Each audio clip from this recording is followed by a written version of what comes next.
púpọ̀, ẹ̀kọ́ ló láyé táwa yìí sẹ́. Ẹ̀kọ́ dára púpọ̀, ẹ̀kọ́ ló láyé táwa yìí sẹ́. Ẹ̀kọ́ ló ń gbé ní dẹni gíga, ẹ̀kọ́ ló ń gbé ní dépò ọlá. Ẹ dákun yé ẹ̀yin òbí wa, lẹ́bàá lówó kẹjọ kẹtọ́ wa. Ẹ̀kọ́ ló ń gbé ní dẹni gíga, ẹ̀kọ́ ló ń gbé ní dépò ọlá. Ẹ dákun yé ẹ̀yin òbí wa, lẹ́bàá lówó kẹjọ kẹtọ́ wa. Ẹ dákun yé ẹ̀yin òbí wa, lẹ́bàá lówó kẹjọ kẹtọ́ wa.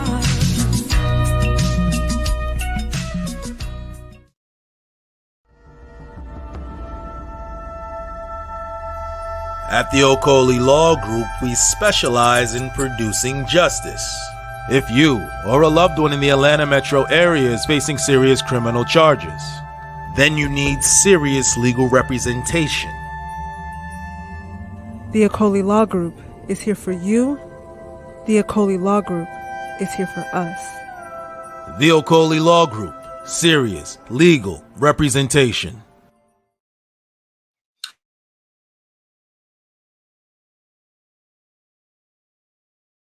I'm muted. Sorry about that. We are live again. Dynasty Mirror, search for Uru.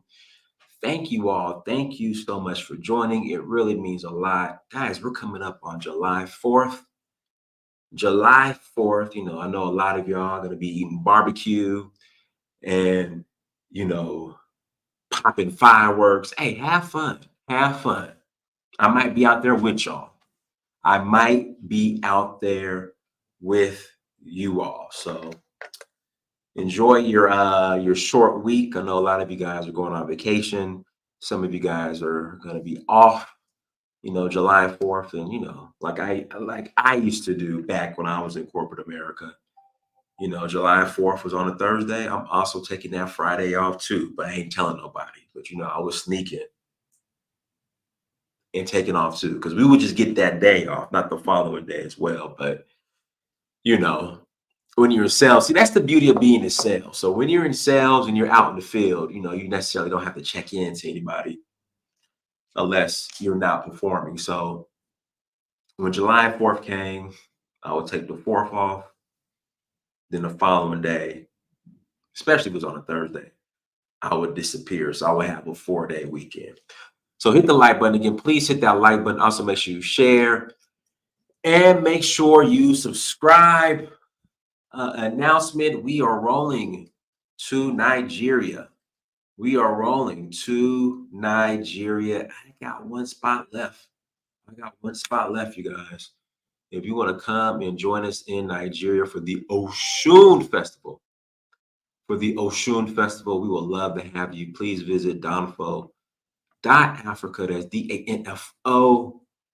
DANFO.Africa to learn more. Again, if you would like to join us in Nigeria for the Oshun Festival, please visit Danfo.Africa. We are also rolling to Benin Republic for the Voodoo Festival, and that is going to be January 3rd through 12th. Shout out to Mata Bio.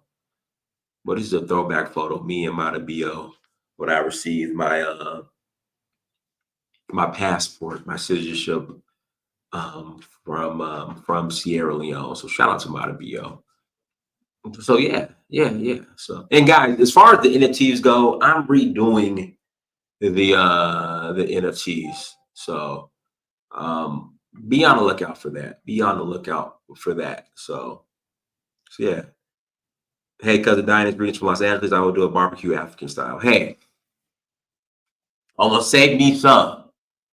I want some barbecue. I like barbecue. Save me some. It takes a village to raise a child. Equals socialism? No, it doesn't. That's not the definition of socialism, sir. But anyways, I stumbled upon, in fact, someone brought him up on a Facebook thread of mine when I was talking about African socialism and how it's failed in Africa. His name is George Ayite. George Ayite. And he's Ghanaian. And he's an economist.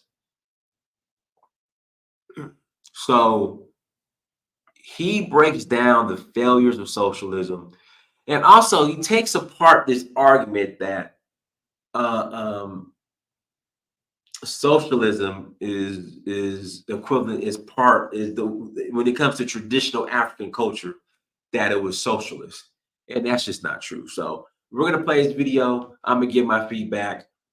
I'll put the link in the chat room if you want to call in and add to the conversation. If you disagree, you agree. Dubai is hot. You are more than welcome to. So let's jump into it. See, Africans were communal but not socialist. See, that makes sense. My name is George Aite, and I am currently the president of the Free Africa Foundation. Many people believe that traditional African economies are inherently socialist, people who put group or tribal identities ahead of the individual. This has led to the belief that the socialist economic models are inherently African. But is traditional African culture inherently socialist? To understand this question, it is imperative to understand the rise of socialism in Africa. Contrary to what many people believe, socialism was never part of indigenous African society. In fact, it was a response to colonialism and a fight for independence. Many fighters for political independence mistakenly equated colonialism with capitalism. And for that reason, the rise was an ideology which they saw as radically different from what they had experienced under colonialism. Political leaders such as Julius Nyerere of Tanzania, Kwame Nkrumah of Ghana, Kenneth Kaunda of Zambia embraced socialism and worked deliberately to establish models of government based on socialist ideology. Unfortunately, socialism in Africa, just like socialism elsewhere in the world, has created enormous poverty while fostering dictatorship, corruption, and violence. Nationalized ownership of industry and resources, and strict control of government assets over individual economic activity is the biggest cause of high levels of poverty in Africa. However, contrary to what many people believe, totalitarian socialism is not inherently African, nor does it arise from traditional African culture. In the West, the basic economic and social unit is the individual. The American says I am because I am. In Africa, the basic economic and social unit is the extended family. The African says I am because we are. When the first European came to Africa and asked, whom does this land belong to? The African said, the land belongs to us. This is how the myth of communal ownership of land arose. Land and resources were not owned by tribal governments, but by extended families, working freely with each other without government control. It is important to emphasize that no traditional government could dictate to an African what crops to grow on his farm, where to take his harvest to sell, and how much he should charge. On Africa's free village markets, prices are determined by bargaining, not fixed by traditional authorities. Nor could they tell Africans what type of occupation they should enter into. Africans could become hunters, fishermen, farmers, musicians, or whatever that they wanted to become. Free enterprise was the rule, and free trade routes like the Trans-Saharan crisscrossed the continent before the white colonialists arrived. Government has been responsible for retrogress in Africa's development. This has led to terrible consequences for Africa. Africa's salvation lies in returning to and building upon its own indigenous institutions. Botswana is the only African country which did this, which is why Botswana is doing very well. This also proves that the solutions to Africa's problems do not lie inside the corridors of the US Congress or the World Bank, nor do they lie inside the inner sanctum of the Chinese Presidium. They lie in Africa itself.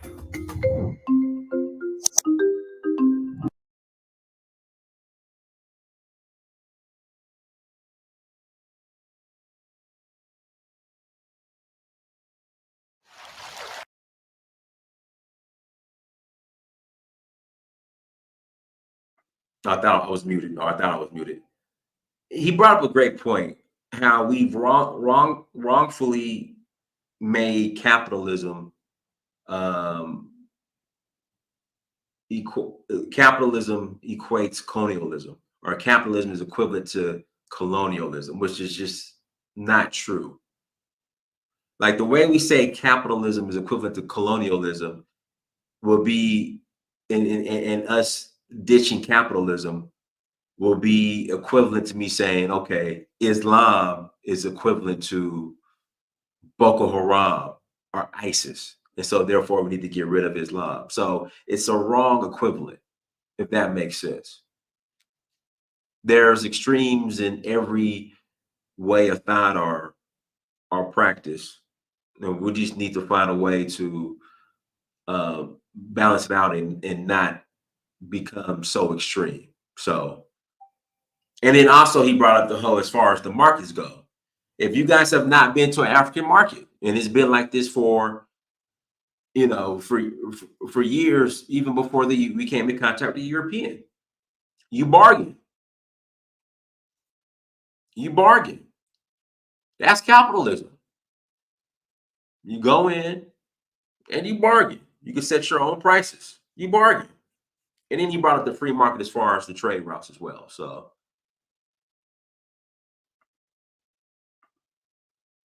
have you heard of turtle traders? They were a group of 14 novice traders. Why do so many African governments or leaders choose socialism? The reason why they chose socialism was because they felt colonialism and capitalism were the same. In fact, Lenin said capitalism was the extension of colonialism and imperialism. So when we gained our independence, African leaders didn't want to have anything to do with capitalism. It was exploitative. We wanted socialism because socialism was what we needed to fight the imperialists. Now, this is what Nkrumah of Ghana said. And also Nyerere of Tanzania said, well, capitalism encourages individual acquisitiveness and competition. We don't want that. We want social justice. So we want socialism. So a lot of African leaders adopted socialism as an ideology. And by that ideology, socialism meant state participation in the economy. As a matter of fact, Nkrumah of Ghana said that under socialism, state participation in the economy was to be taken to a point of complete ownership of the economy by the government. Very, very, very frightening. And accordingly, Nkrumah nationalized all foreign companies, set up state enterprises, imposed price controls, gagged the press. Anybody who spoke out against Nkrumah was locked up. At the time of independence, Ghana's per capita income was $200 per head. And Ghana also had a respectable foreign exchange reserves of 400 million. 3 years into Nkrumah's socialist experiment, Ghana was bankrupt and borrowing money. Now, when Nkrumah was overthrown in 1966, Ghana had a foreign debt of about $1 billion with nothing to show for. We had all these state enterprises, but they were so hopelessly inefficient that in 1983, for example,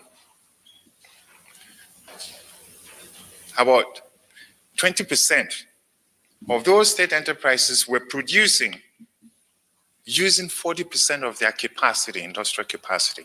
The rest was just, making losses upon losses upon losses.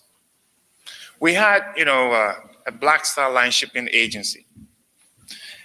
And it had so much redundant staff that in 1984, about 284 of them were paid for 3 years to stay home.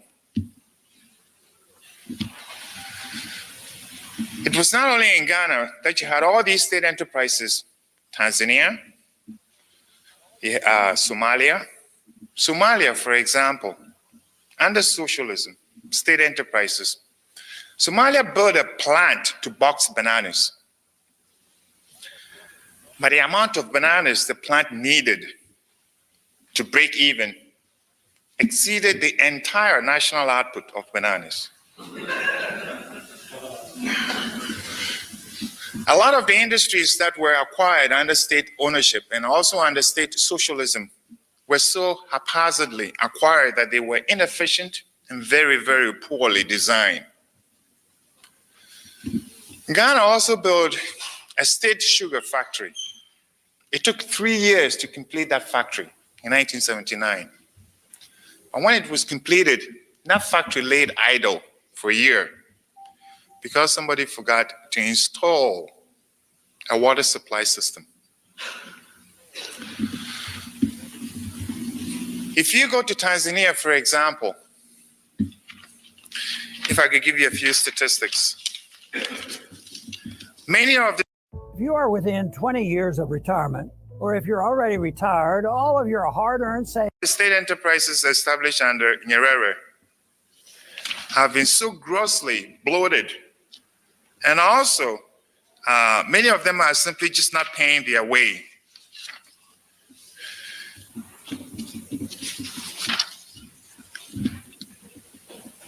Besides state enterprises, African governments also set up state farms to produce food for their people. And the state farms that Ghana set up was so inefficient that it could not even produce enough food to feed its own workers, let alone the nation. Now, the same experience also occurred in Tanzania, where under what was known as Operation Dodoma, many persons were uprooted and forcibly settled under some village community programs, which Nyerere called Injama.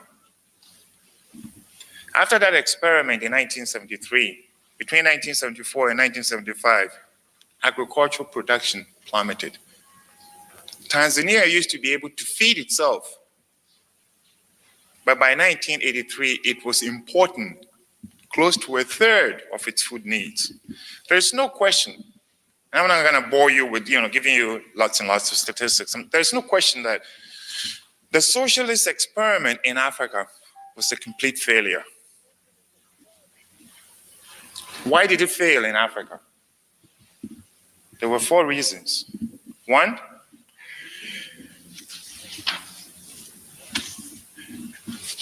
socialism created a very huge and unwieldy state bureaucracy. And that bureaucracy was characterized by waste, inefficiency, and mismanagement. The second reason why socialism failed in Africa was because the ideology itself created a whole paraphernalia of controls and regulations. And this is important. The controls and regulations breed corruption. The problem is, when corruption appeared in Africa, because of controls, African governments wanted to correct the corruption. So they imposed more controls, as if more of the bad medicine will cure the patient. The third reason why socialism failed in Africa was because it resulted in an extreme concentration of powers in the hands of a tiny minority. That's the ruling elites. And this power in much of Africa was used to suppress. I should say that that power was abused, used to suppress the peasant majority. If you take a look at across Africa, there are 2 classes. You have the elite minority, and you have the peasant majority in almost every African country. The elite minority has concentrated all the power in itself and does not share power with the peasant majority. Now, there are 41 Black African countries, and only 2 of them allow the peasant majority the right to vote. Many of these African leaders calling upon South Africa to give blacks the right to vote, which they should have, nobody questions that, themselves do not allow their own Black African people the right to choose and vote for their leaders.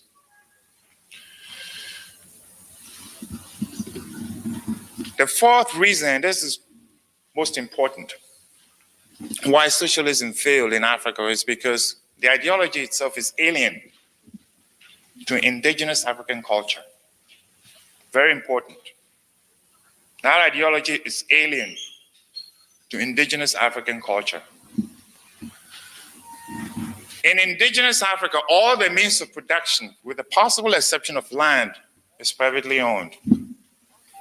The fishing canoes, the nets, the huts, the bows and arrows, they're owned by peasants. They're not owned by their chiefs.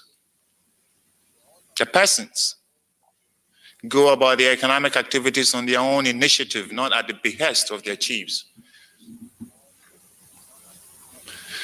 And when the peasants produce any surplus, they take these surpluses to village markets. And now these village markets have always been open and free.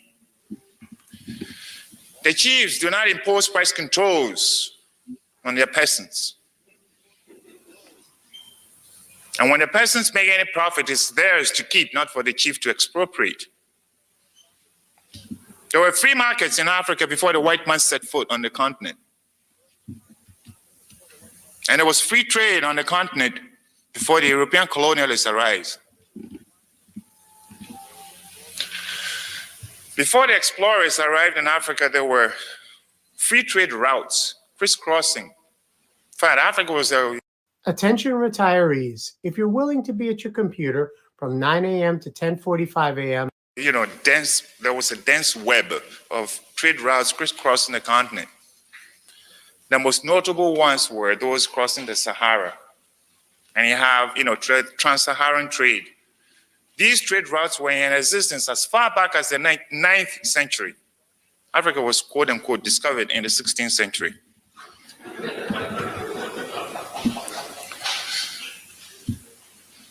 Along the southern termini of these free trade routes were such market towns as Timbuktu.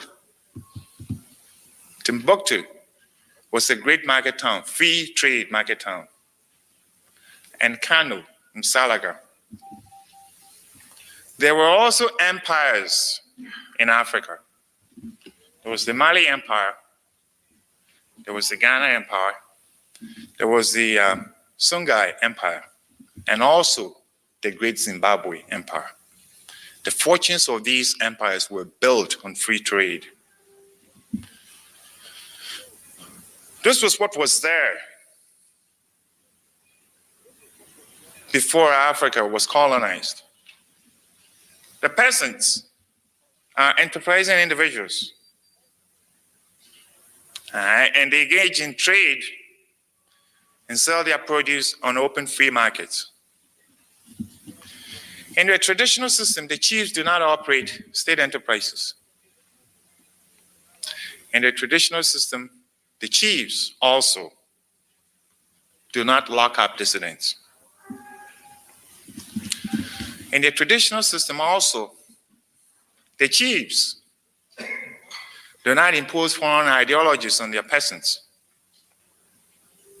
or impose themselves on their peasants, nor does the chief declare himself president for life. The chiefs are appointed. They do not appoint themselves. That's the difference. And when a chief does not rule according to the will of the people, he is thrown out. In the indigenous system of government, there was participatory democracy.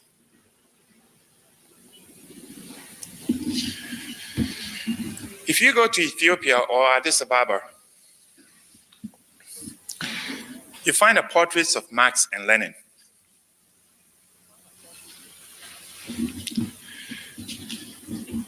says a lot. And this is what it says. Now, here we are, Black Africans. In the 60s, we said we did not want the white colonialist. So we hauled down the portraits of the European monarchs. Right, right. And in Ethiopia.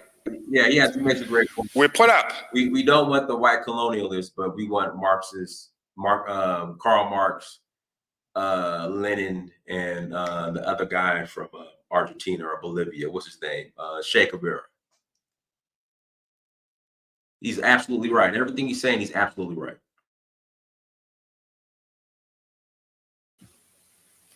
The portraits of another set of white aliens.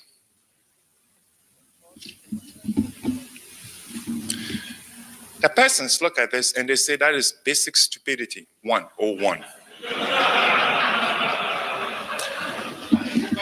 I'd like to stop here, and if you have any questions, you can ask. Great. Links in the chat room. If you want to call in and ask the conversation, please click on the link. If you want to call in and ask the conversation, please click on the link.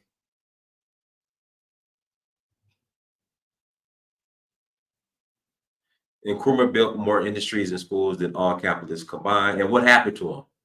They failed. They all failed. Links in the chat room. Link is in the chat room. There you go. Go ahead, Theo. Hey, hold on. Let me get this straight with the sound.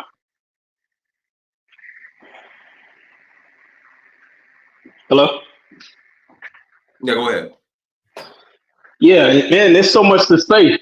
I'll start with the last one where he said he's criticizing putting up Marx and Lenin's poster, right? Yeah. There's a difference between acknowledging and celebrating someone for their idea and ingenuity. Well, what ingenuity? Marxism and Stalinism, whatever you want to call it, it's all failed. Like, so what ingenuity?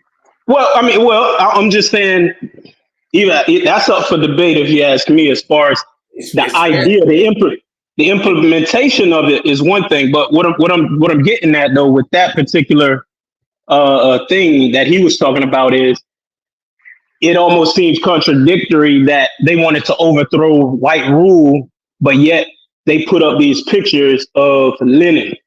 Those are two different things, because fail or not, if they appreciated the philosophy or the idea that came from those people, they can celebrate them and commemorate them, right? And put up pictures. That's one thing. That's a big difference from bowing down and worshiping and following the orders from people who are ruling over you. Those are two different things. I just wanted to point that out. But I want to say this, right? It's hard to. I have to run up the street and pick up my son. He's like 3 minutes away. So give me go ahead. I'll be back in 10 minutes. All right.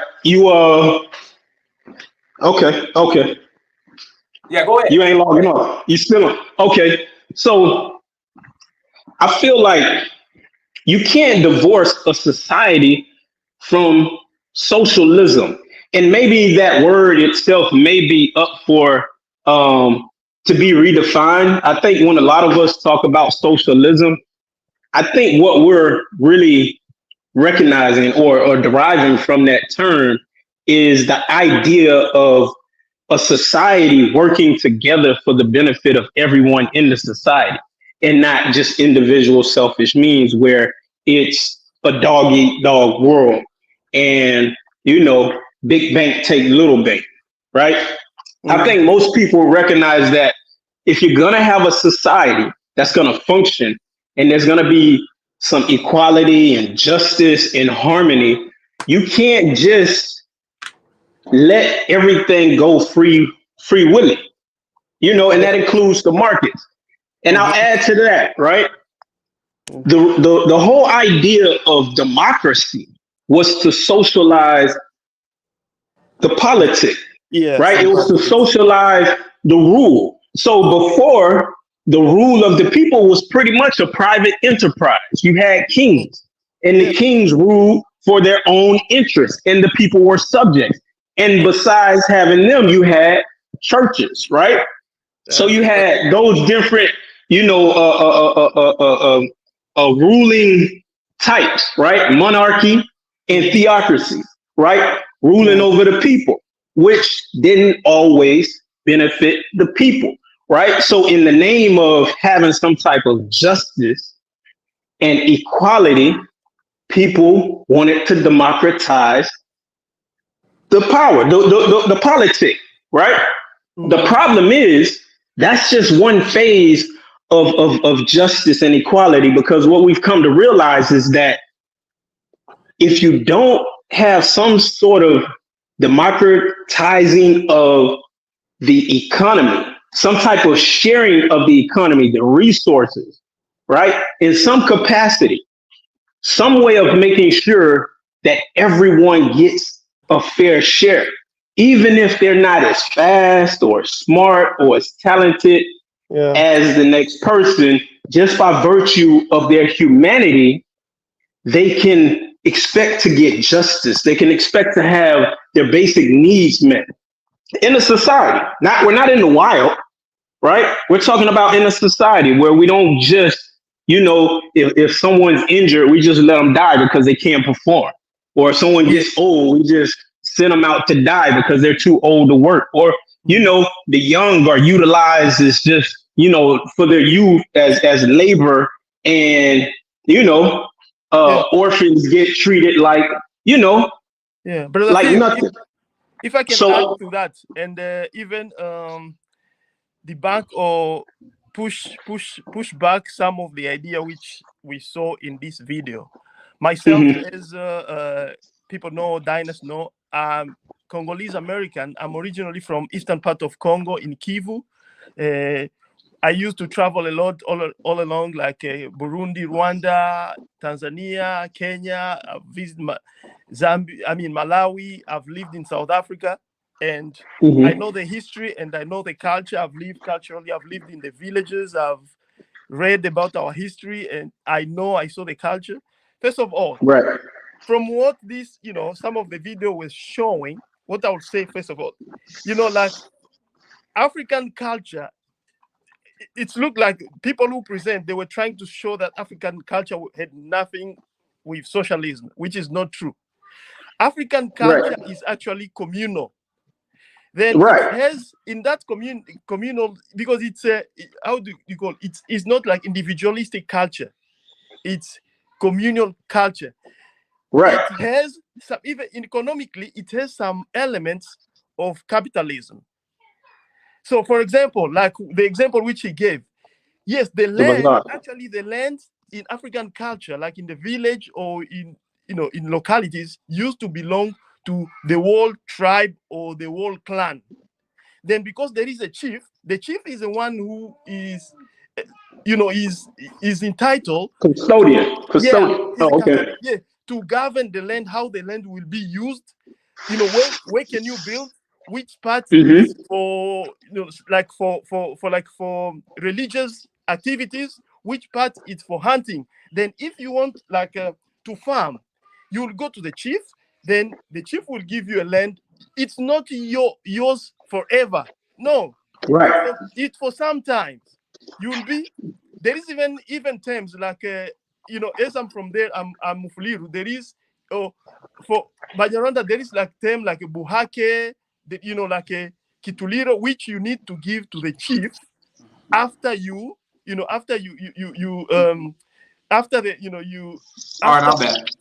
after sowing and after getting the fruit of the land, but it's not yours. Of course, when you are going, that's where there is elements of liberalism or capitalism.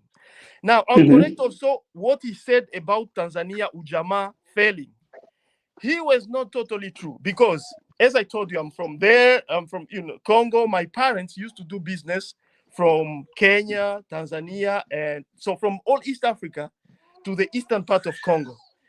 And I remember I went to Tanzania when I was young. It was like in the 80s. And this is the thing about Tanzanian history, how Ujamaa worked and how it helped Tanzania. I'll give I'll give two contrast examples, Congo and Tanzania, and the route which they took economically. In the 70s, Congo was actually, Congo, which we used to call Zaire, was better economically, better than even South Korea. It was better than South Africa. It was among the best economy in Africa. Especially in the 60s, 61, 60, up to 7 when Mobutu took it over. Then what happened? Tanzania at that time was a poor country. With Ujamaa, yes, it was like socialism with some element of communism. But what made Tanzania go down is not because they used this policy. It's because of the wars which Tanzania got involved in with Uganda. There's an actual interview with Julius Nyerere where he goes into detail on why socialism failed in Tanzania. Okay, yeah, but also this element. Now I'll give you an example. Now Congo, you see, for example, in the case of Congo, Mobutu nationalized most of the companies, and he went the capitalistic most of it route. But unfortunately, because most of these people who took these industries and these farms didn't have a prior training, didn't have experience, what happened? I'll tell you, for example, since the 1990, as I can remember, because as I told you, my parents were doing business from Tanzania, other than petrol business from the eastern coast part, most of the fish which we used to consume in the eastern part of Congo, if you can take from Goma, like North Kivu, Bukavu, which in South Kivu, Uvira part, used to come from Tanzania. Even most of the food like rice, it was important. Hey, let me do this. We want to get this directly from the horse's mouth. No pun intended, from Julius Nyerere. So let him explain. Yeah, but why socialist policy failed. Let him explain. Let him explain. The list of external economic factors which have caused enormous problems for Tanzania is very long. Factors for which Tanzania cannot be held responsible. But what internal factors, what policy mistakes, if you like, have also contributed to the current crisis? A number have, and since I'm speaking to friends, I can admit, and we have made a number of mistakes. I think one of them I spoke about yesterday. Only yesterday I was speaking about one of them. We nationalized whatever industries we had. We have few industries in around 67 when we became independent, and around 67.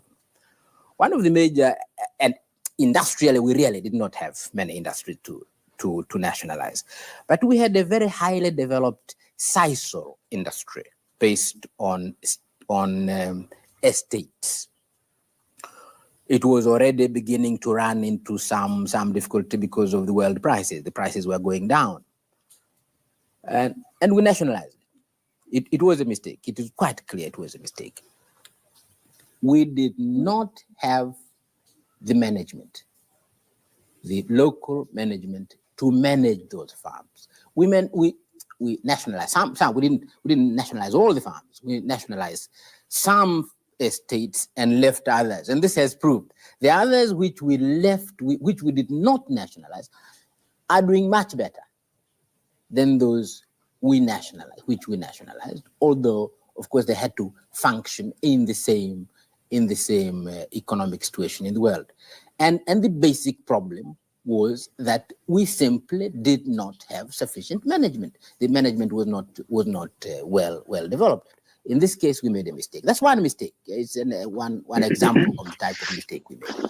I think also institutionally we made mistakes. We abolished the cooperative movement. I think we shouldn't have abolished the cooperative movement. We have now. Why did you abolish the cooperative? We were very impatient. There was some corruption in the cooperative movement, some inefficiency, and we thought because we did not have enough people, the same problem of managers, if we centralized, we would use the few people much better than if we simply decentralized and allowed a multiplicity of cooperative unions. It was a mistake.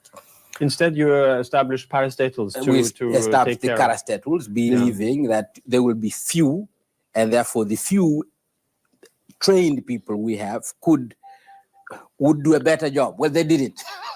They did not do a better job. Why not? Once again, centralization. It was a mistake. To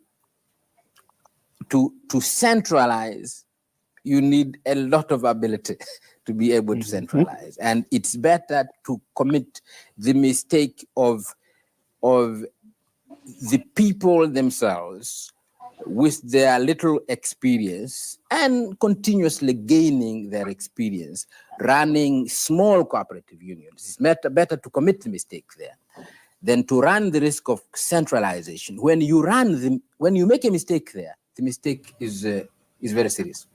But nationalization, Mr. President, gaining the control of the means of production is a very major principle in socialism. Does this mean that this part of socialism didn't suit Tanzania, actually? Oh, no, I'm not saying that. I'm not saying that at all. I'm saying we did not have to nationalize everything. We did not have. It's one thing to nationalize land, which is the truth in Tanzania. Land in Tanzania is public. It's a very different thing to nationalize farms. And we went to things like nationalizing little things like farms. That was a mistake. Nationalizing land is one thing, so that land is public, and if a person wants land, the government is not going to be able to say, we can't give you land because the land is not public. And so that is fine. But I'm saying when it comes to things like nationalizing farms, we should have said, no, we don't have the management, and in any case, it is unnecessary. Salesperson, are you wasting the perfect pitch on wrong numbers from your data provider? Before I start, the Arusha Declaration called for a welfare society providing education, health services, and clean drinking water to all Tanzanians. It's an ambitious and very noble intention indeed. And Tanzania has really made remarkable achievements within these fields, thereby increasing and improving the standard of living for the people, as well as the life expectancy of the population. However, social services do cost a lot of money, not only to build, but also to maintain. Was enough attention paid to getting money for the maintenance of these services? One critic I talked to says that Tanzania has a socialist consumption, meaning that everybody is entitled to social services, but has little or no capitalist, in quotation mark, production to pay for these services. Do you agree with this? I know what he means, but I mean, we were a poor country, and we opted for socialist policies. We did not opt for a welfare state, because to build a welfare state, you need the means to build a welfare state. It's also true, by implication, to build a truly socialist society ought to be a developed society. It's a just society. And it's very difficult to abolish injustice where you have poverty, because poverty itself is a basic injustice. But nevertheless, we couldn't say, let us develop this country capitalistically as if we were in the 17th century or 18th century, and say, wait until we have a highly developed capitalist system before we can think of justice for the masses of the people. I mean, this was an option. Sure. We decided that the little we have, and it's a choice, the little we have must be shared. And one of the easiest ways to help the poor is to educate them. And so we decided, I mean, it was an option. What went into education could not go into building houses, or could not go into building a factory. That was a choice. And we were told it was wrong, education was not productive. And we said, it is wrong to postpone even the little welfare that the people can get. And so we gave education to our own people. We allowing the private sector to continue in those fields which are allowed. Naturally, they can expand. What they cannot do, what we must not allow them to do, is to dominate the economy.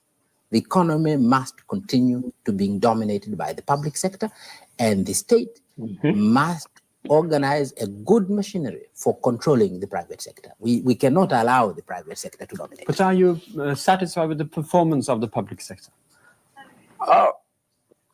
They could have done better. So could the private sector.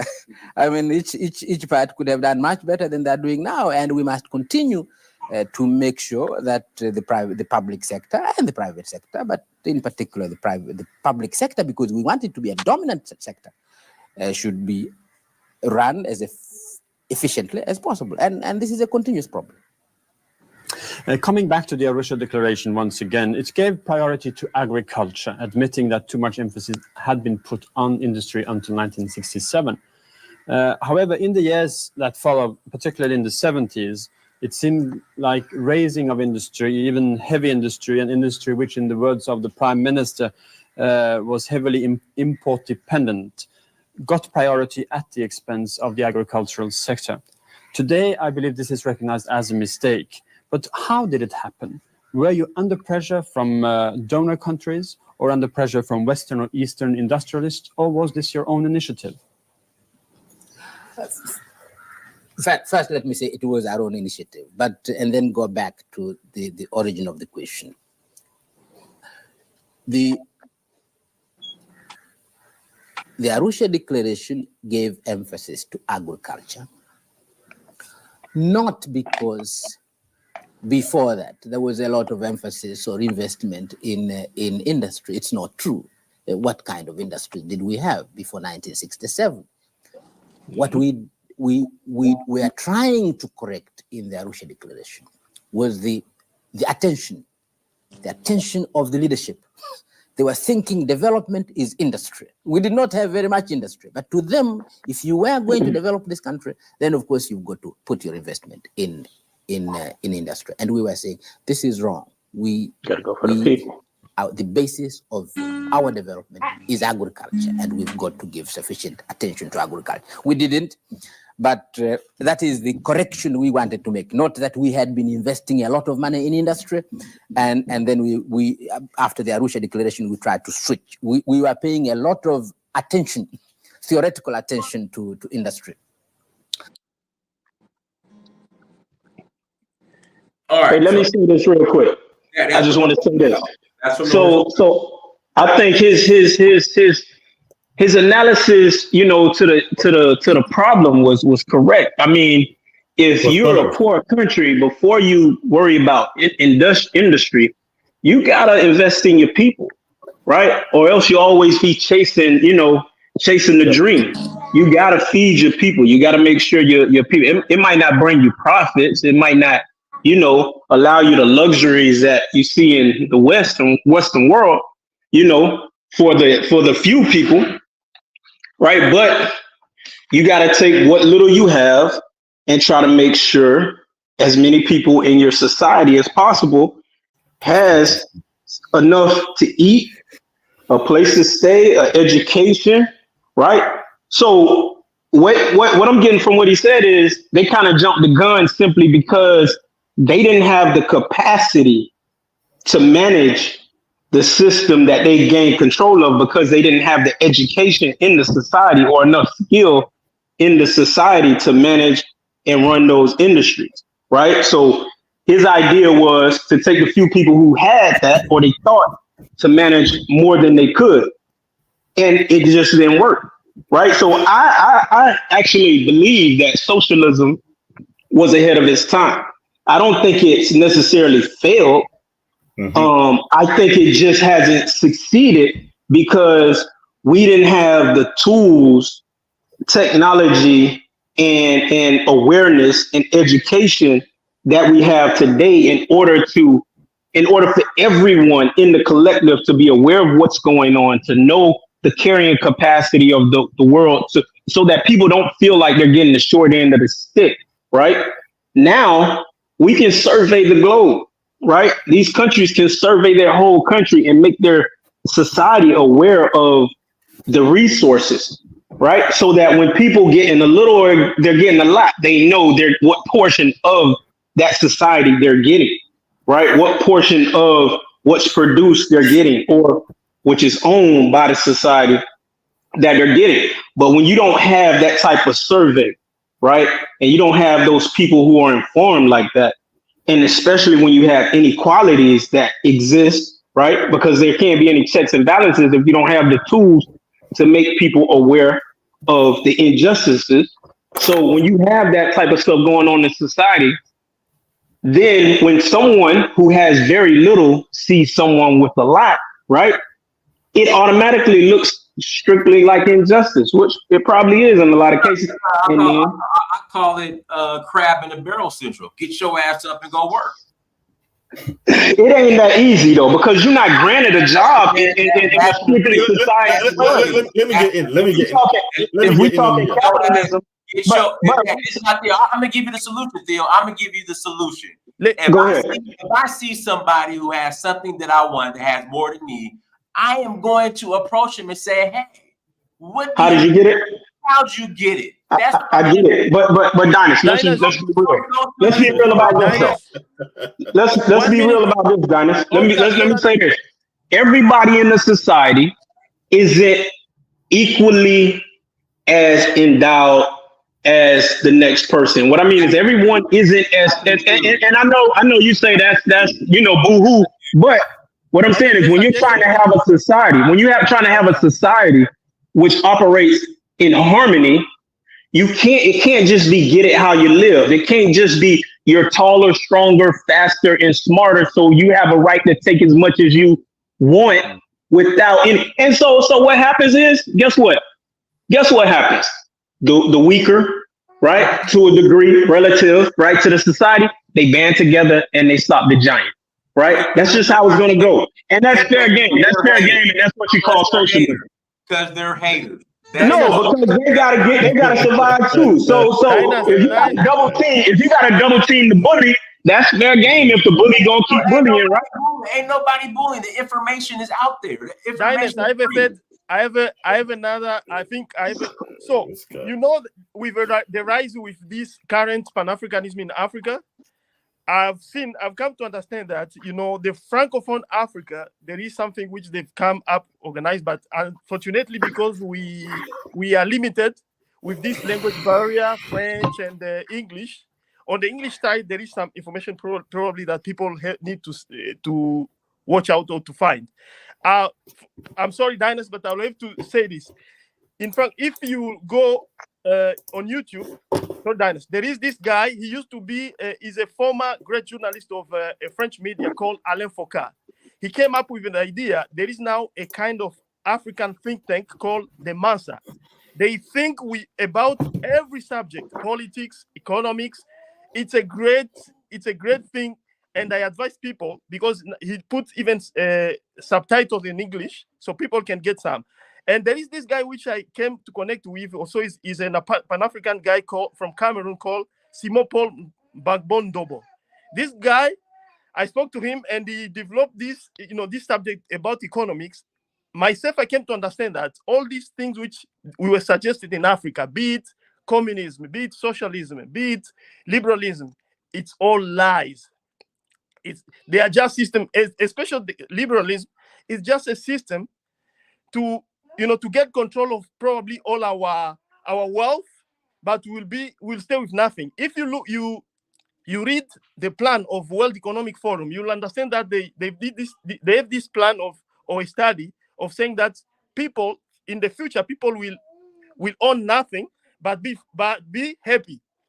And if you go deep in that research, in that paper, you'll see that that's why even they are pushing liberalism in Africa. So for me, what I've come to understand, what is good for African countries to do, is to develop a state-developed nationalism.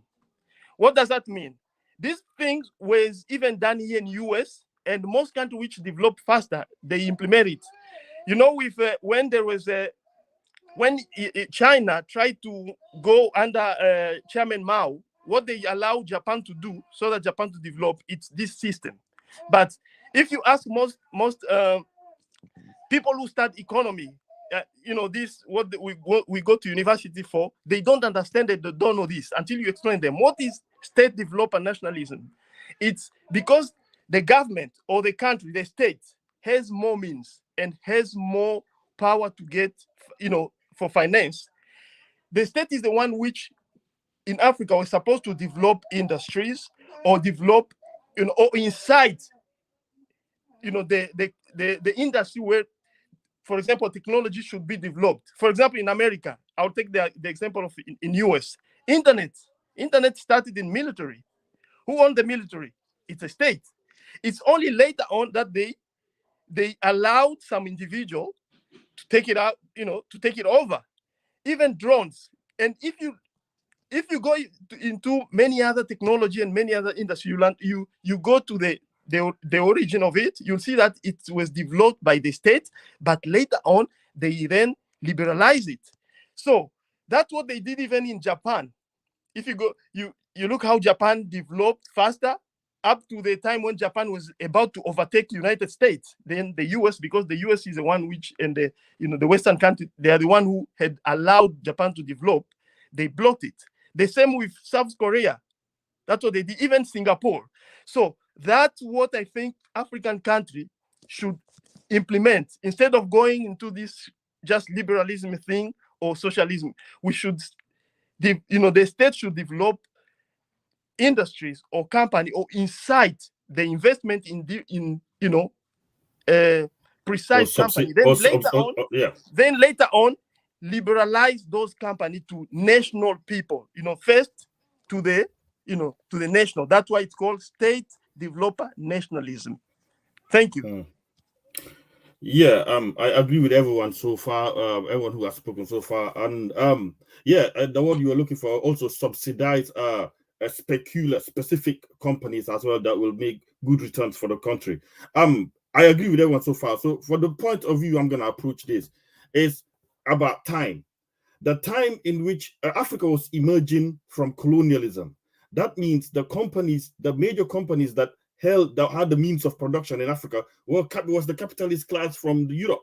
They still own the companies as well. So they had the capital to invest and expand Africa. There was no African black man, a private individual that had that money to actually develop. So the only way possible was to nationalize it if Africans themselves were going to own their own resources. It was to go through the way of nationalism. Because no private African individual had the means to, because capitalism means those who have capital to exploit what's possible as well. So which would have been the foreigners, right? Yeah. If you liberalize your market and just say anybody's welcome to come inside and invest, yeah, fine, you may gain some benefits, they may produce some value at the end of the day, but do you own any assets in your country? They own you, and in fact, it can even go to the point of monopoly. Each of the systems, if it's not balanced, it's quite bad as well. Too much regulation could sometimes slow down innovation to a certain extent, but too much liberalism could result in a means of a very bad distribution of wealth, that you will have a huge disparity. And that's what you had in the United Kingdom. And even today, in the United Kingdom, back in the Victorian era, where there was a huge disparity between the wealthy and the poor. Even the kids used to work in the chimneys and all that stuff. So that's when, during this time in Europe, these other ideas started to come. Because, it's okay for private individuals to participate in the economy and expand it and innovate it as well. But they get to a point where it's the job of the socialism, it's the job of socialism to regulate, it's the job of the government to regulate for the good of society. It's the job of the government to regulate for the good of the entire society. Otherwise, you have a situation where Africa is in, because Africa is where we are today, because since from the 80s, we became capitalist leaning. That's why we've been worse off today as well, because we are just open to be raped by anybody that has capital. We didn't have capital Foreign back investors. then. I don't know about today, but we didn't have capital back then as private individuals. The only people who had capital are the people where the capital comes from, who make the capital. And that's why they benefit. That's all I'm saying, Diners. That's all I'm saying. All right, go ahead. Check this out. My bad. Go ahead. Yeah, thank you, Dinah. I just want to thank the last speaker there. Is it Brother Raven? Yeah. So he's kind of like spoken my mind to some extent. Thank you very much for making that good point. So I want to make 2 points very quickly. Is on the title of this podcast is Traditional African Culture Socialist. And the person who wrote this, the answer is no. I don't know how you came to that conclusion. What African historian? I don't know when you came in as far as the show. Yeah, but let me just be done. He clearly laid out how traditional African culture is not socialist. He clearly laid out. Okay, all right. I'll go over that very quickly. So we just hear Nyerere spoke there, and we also know from African history, there are 7, as far as we know, there are very what we call the factors of production in the economy. You have land. Land is one of it. You have labor, capital, and all of you. But land is very important in the economy. But in all African tradition, land is not individually owned. Land is owned by a public. It's owned by the tribe, the people. No individuals own land in Africa. So that's not true. That's not true. That's not true. That is true.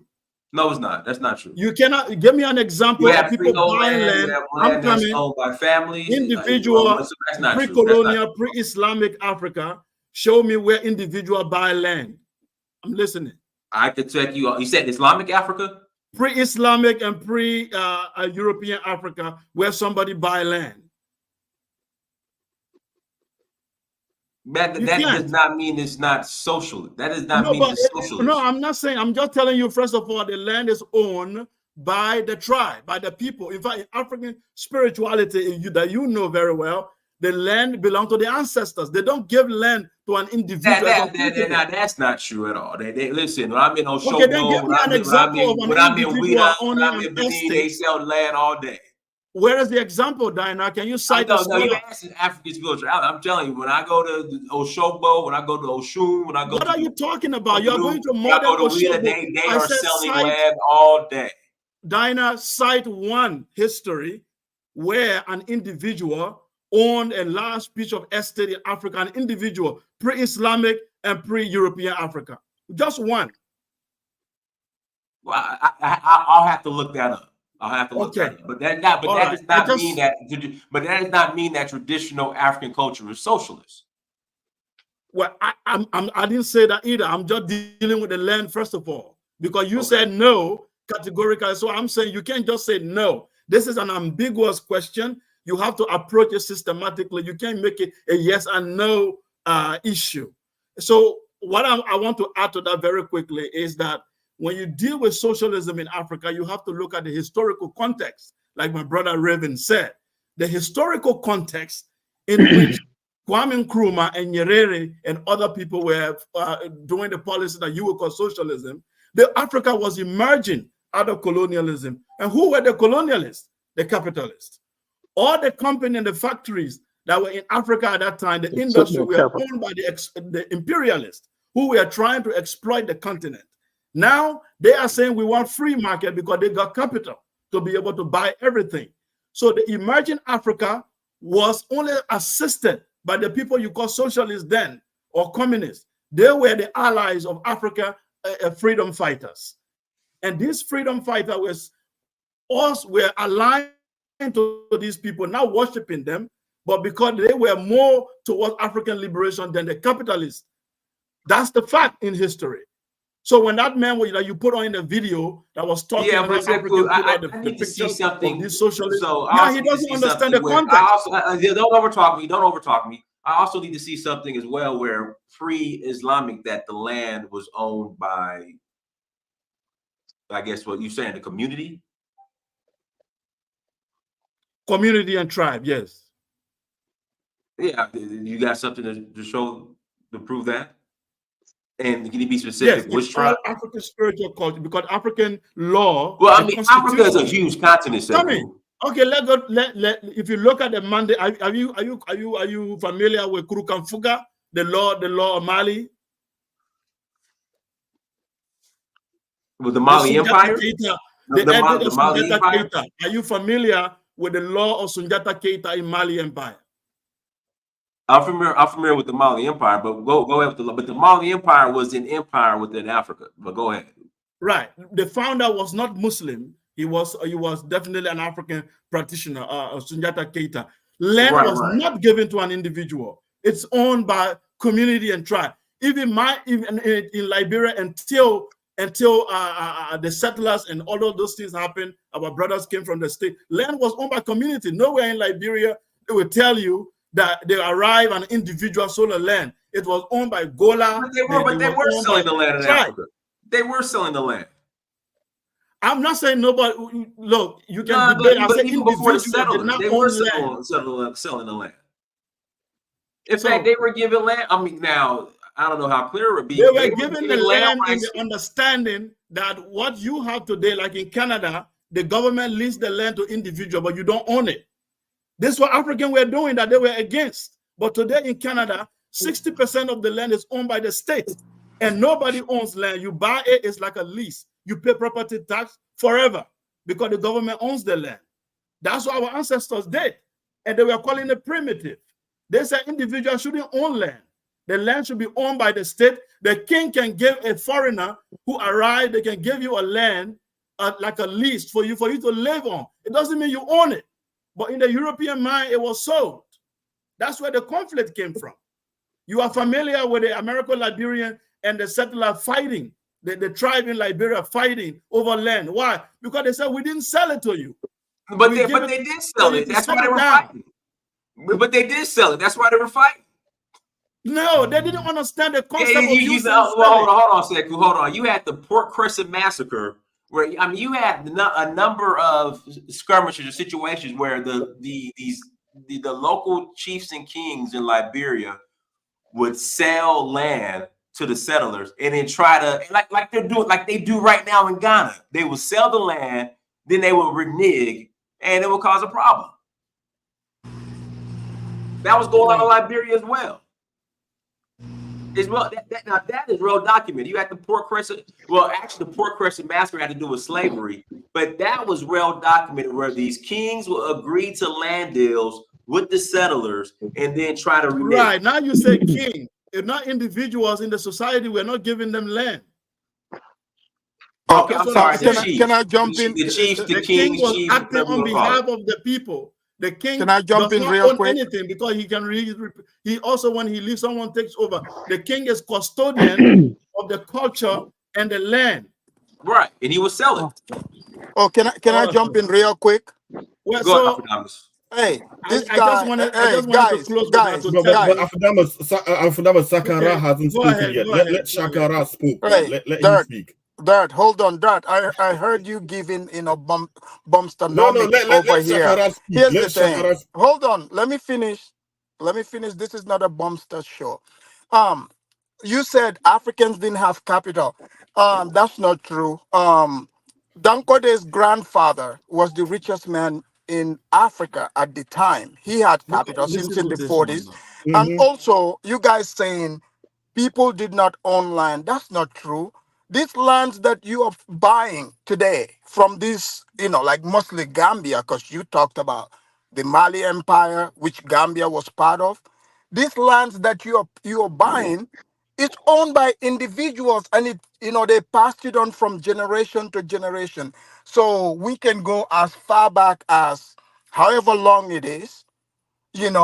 These people have been you don't know what passing you're it on. talking about, brother. Hold on, let me finish. But some of the things also you said is true. Like some places, the kings or the chiefs are the custodians of the land. So like when the people come, you assign the land to them. You didn't sell it. It's just for a period of time. So Sekou, in that part, he was correct because there was a confusion. The American Liberians, they bought the land, but the chiefs could not read that document. They thought they are doing just like following their own tradition, where you bring them a gift, they would let you use the land for, however long, X amount of years. Right. They even did that in Gambia, like Banjul. Banjul, they pretty much, they gave it to the British. They agreed on, 100 years. And when the 100 years was up, they took it back from them. So in Liberia, these people wanted their land back, they realized, no, no, no, these newcomers have a completely different law. Okay? But people did own land. It just depends on what part of Africa you go to. All right, let me try to Shakara. Go ahead, Shakara. Shakara. Yeah, greetings. Can everybody hear me? Yes, go ahead. All right, yeah. Respect once again, as always, to the panel, to the channel, and to all those watching.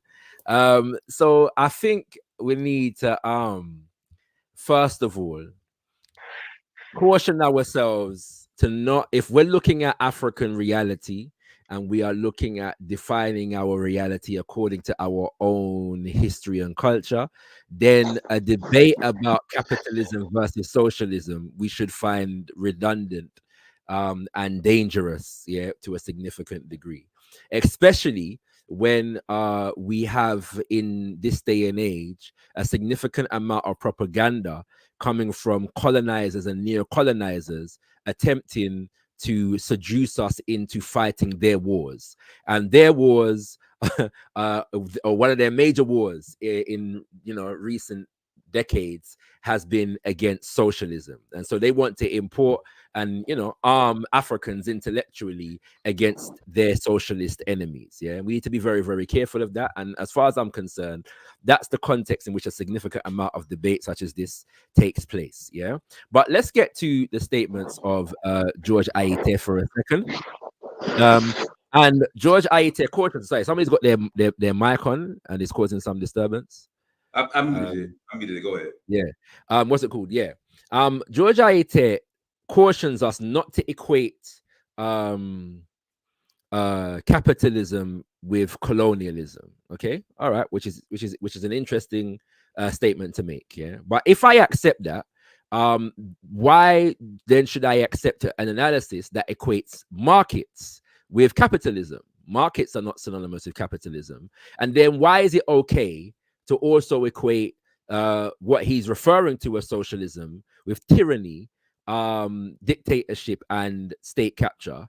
State ownership, especially when we consider the fact that there were many dictators in Africa that were not socialist. Yeah, didn't have any illusions towards socialism and ran effectively a capitalist economy within their nations. Yeah, so why are those equations okay, but the equation with capitalism and colonialism is not okay? That doesn't seem to make sense to me. And then we get to this idea of success and what's worked, yeah, and the idea that Nkrumah failed and Nyerere failed, yeah, and the idea that those who they were challenging succeeded, all right, so the Britons, they succeeded, and America succeeded, France, yeah, these are ideas of success, examples of economic success. But the reality is that the free market fundamentalist economic rhetoric that they use and impose upon African people and African economies are not the same policies that they employ in their own nations, and certainly were not the kind of policies that they were employing in their nations when their nations were developing. Yeah, so we have to just bear all of those things in mind. Yeah, then now we get to George Aite's, what I would say is a bit of a definitional sleight of hand, because what he does, in keeping with institutions like the Heritage Foundation and those who were basically sponsoring a lot of his work, is equate socialism with state ownership. And so you look at now, and without ever analyzing whether the dichotomy between state ownership and private ownership even applies to indigenous African reality, yeah, pre-colonial Africa, indigenous African systems. State ownership versus private ownership is a specific paradigm and framework that develops in Western society based upon the historical development of Western society. But to a significant degree, African nations pre-colonially didn't exist as states. So how does the concept of being owned by the state exist within a nation that doesn't have a state? Yeah. And so then now the sleight of hand now is to replace the concept of state with the chief, because if you equate socialism with ownership of the state, then the chief just becomes a stand-in for the state in that regard, yeah, without ever looking at, well, what is the actual function of the so-called chief, a term which is really colonial in its origin anyway, in African society. What relationship does that individual or group of individuals hold with the rest of the community, and so on and so forth, yeah? So you're able to do these sleights of hand, yeah?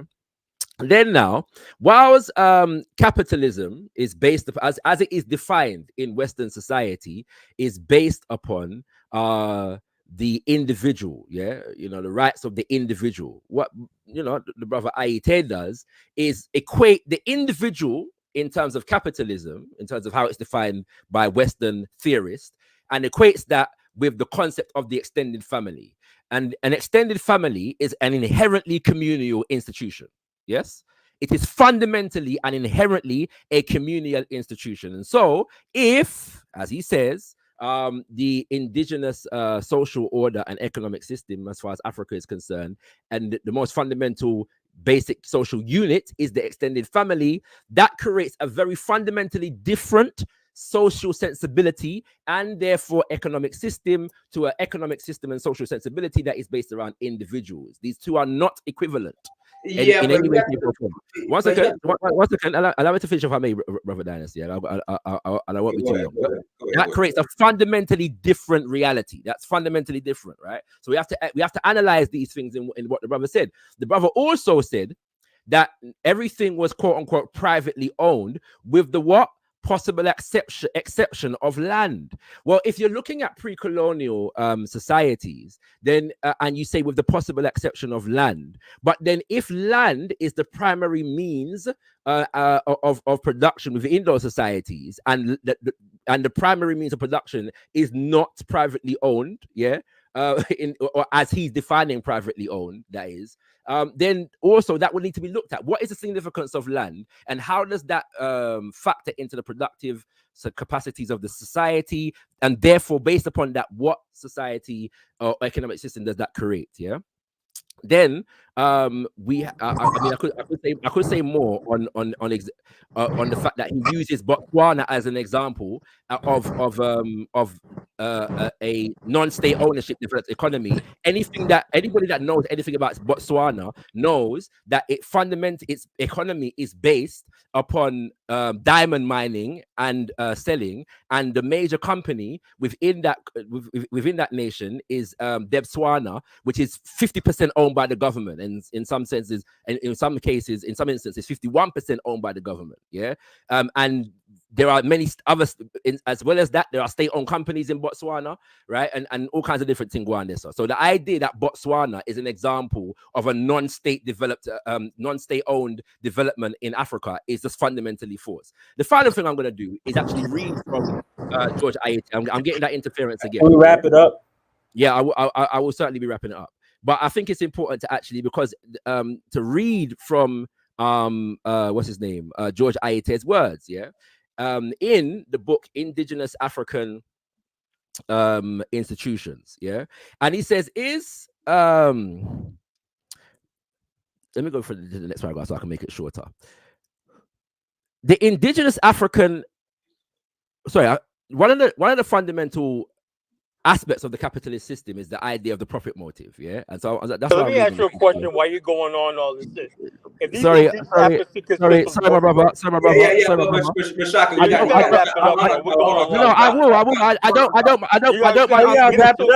You gotta land. I will. Yeah, don't worry. I will be. I don't mind answering the question. I just want to read this thing. Yeah. So he says the indigenous. We know what he says.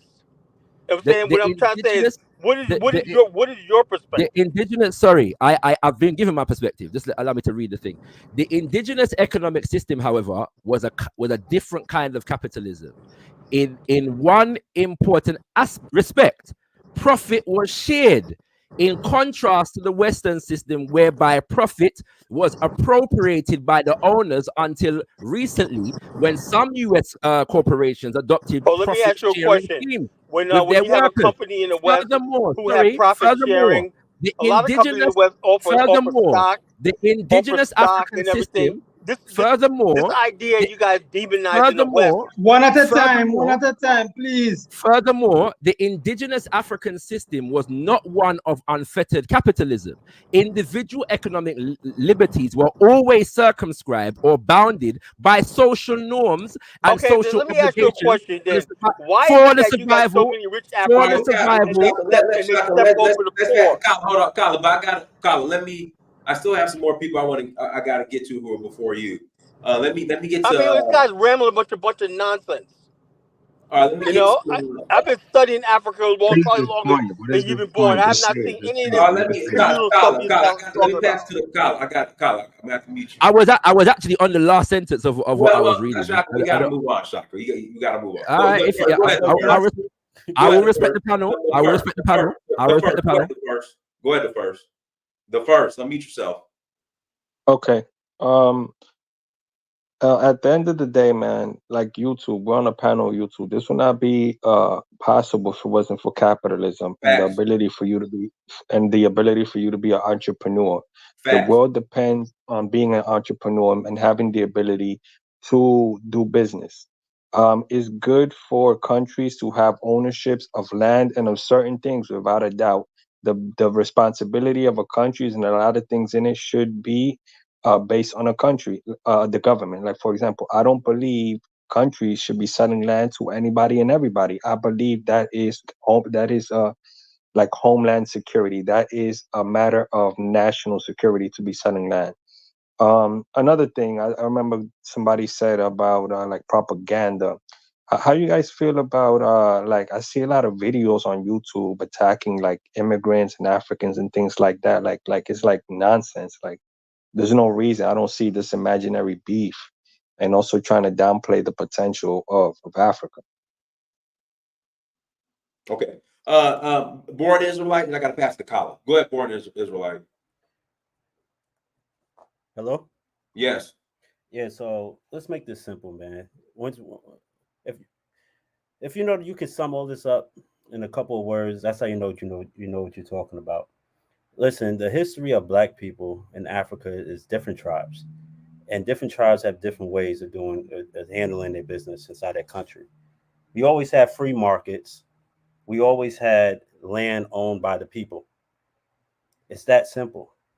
Now, where we go wrong is trying to join the European style of running the country and joining their World Bank and world finance and economics and stuff like that. That's where we're going wrong. Just like with Kenya, right? They're borrowing money from the World Bank. They're borrowing money from different countries, putting themselves in debt. And so now these other countries are able to control them, right? And we could, if these African nations had their own military that can stand up against other powers, right? Or they can band together, and stand up against the greater European powers, then we probably wouldn't be inside this situation. We would probably be like China. We would probably be like Russia, who can stand up against the U.S. and not have to take, whatever they're dishing out. So socialism and capitalism, this form of socialism, capitalism is European. We did have a form of socialism and capitalism going back inside our history, but it was more of a hybrid type of model. It wasn't just one or the other. I relinquish the mic. All right, go ahead, Colin. Let me yourself, Colin. Okay. Yeah. Okay. Yes. I just want to talk about a couple of things. First of all, Ghana. Colin, you're breaking up, Colin. Colin, you're breaking up. You're breaking up. You're breaking up. Colin, you're breaking up. Colin, I got you, Colin.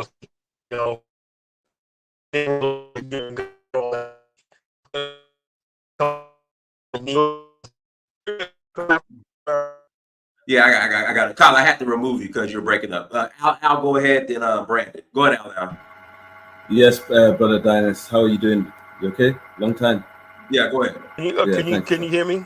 Yeah. Basically, for me, based on our culture, I don't know the last brother that was speaking what you mean by indigenous Africa, because Hey, Al, you guys like your generator's running in the background, or you know? Oh, is it that bad? Is it? It's my laptop. Yeah. It's bad. Let me log in and log back out. All right. Okay, cool. All right, go ahead, Brandon. I'm yourself, Brandon. Hey, Dan, if you'll give me a chance to finish what I was saying. Well, you were breaking. Let me pass the Brandon. I'll come back to you because your Obama phone was acting up. Go ahead, Brandon. No, I was in my car. I'm getting ready to walk into my office. We lost Brandon. Go ahead, Colin. Okay. Check this out. What I was gonna say about the Liberia situation. Whoever was talking before doesn't know what they're talking about. You know, when our ancestors went to Liberia, right? They traded land for equal goods and everything, and they had every right to settle on the land. Didn't belong to indigenous people. We were indigenous to the continent, so we're just returning to a part of the continent that we came from. Okay, that was one thing. And the fact that we gave money was just out of courtesy, just as a peace offering. That's all that was. Hey, Colin, you got to get back in. I don't know your Wi-Fi, but your connection's going in and out, Colin. No, I'm gonna go inside. I'm gonna go inside in a minute. I just want to say this before I really finish what I'm gonna say. The bottom line is this: we didn't steal anything from the indigenous people, right? There's 3 types of land ownership in Liberia. There's traditional land. Hey, Colin, log back in when you get inside. Am I clear now? Hold on, Colin, your connection's just too bad. Come back, Colin. Go ahead, Brandon. Unmute yourself, Brandon. Hey, am I clear now? Yeah, what's with y'all phones, man? Are y'all on your Obama phones today? I'm on the same phone I was on yesterday, but is my phone clear now? Go ahead.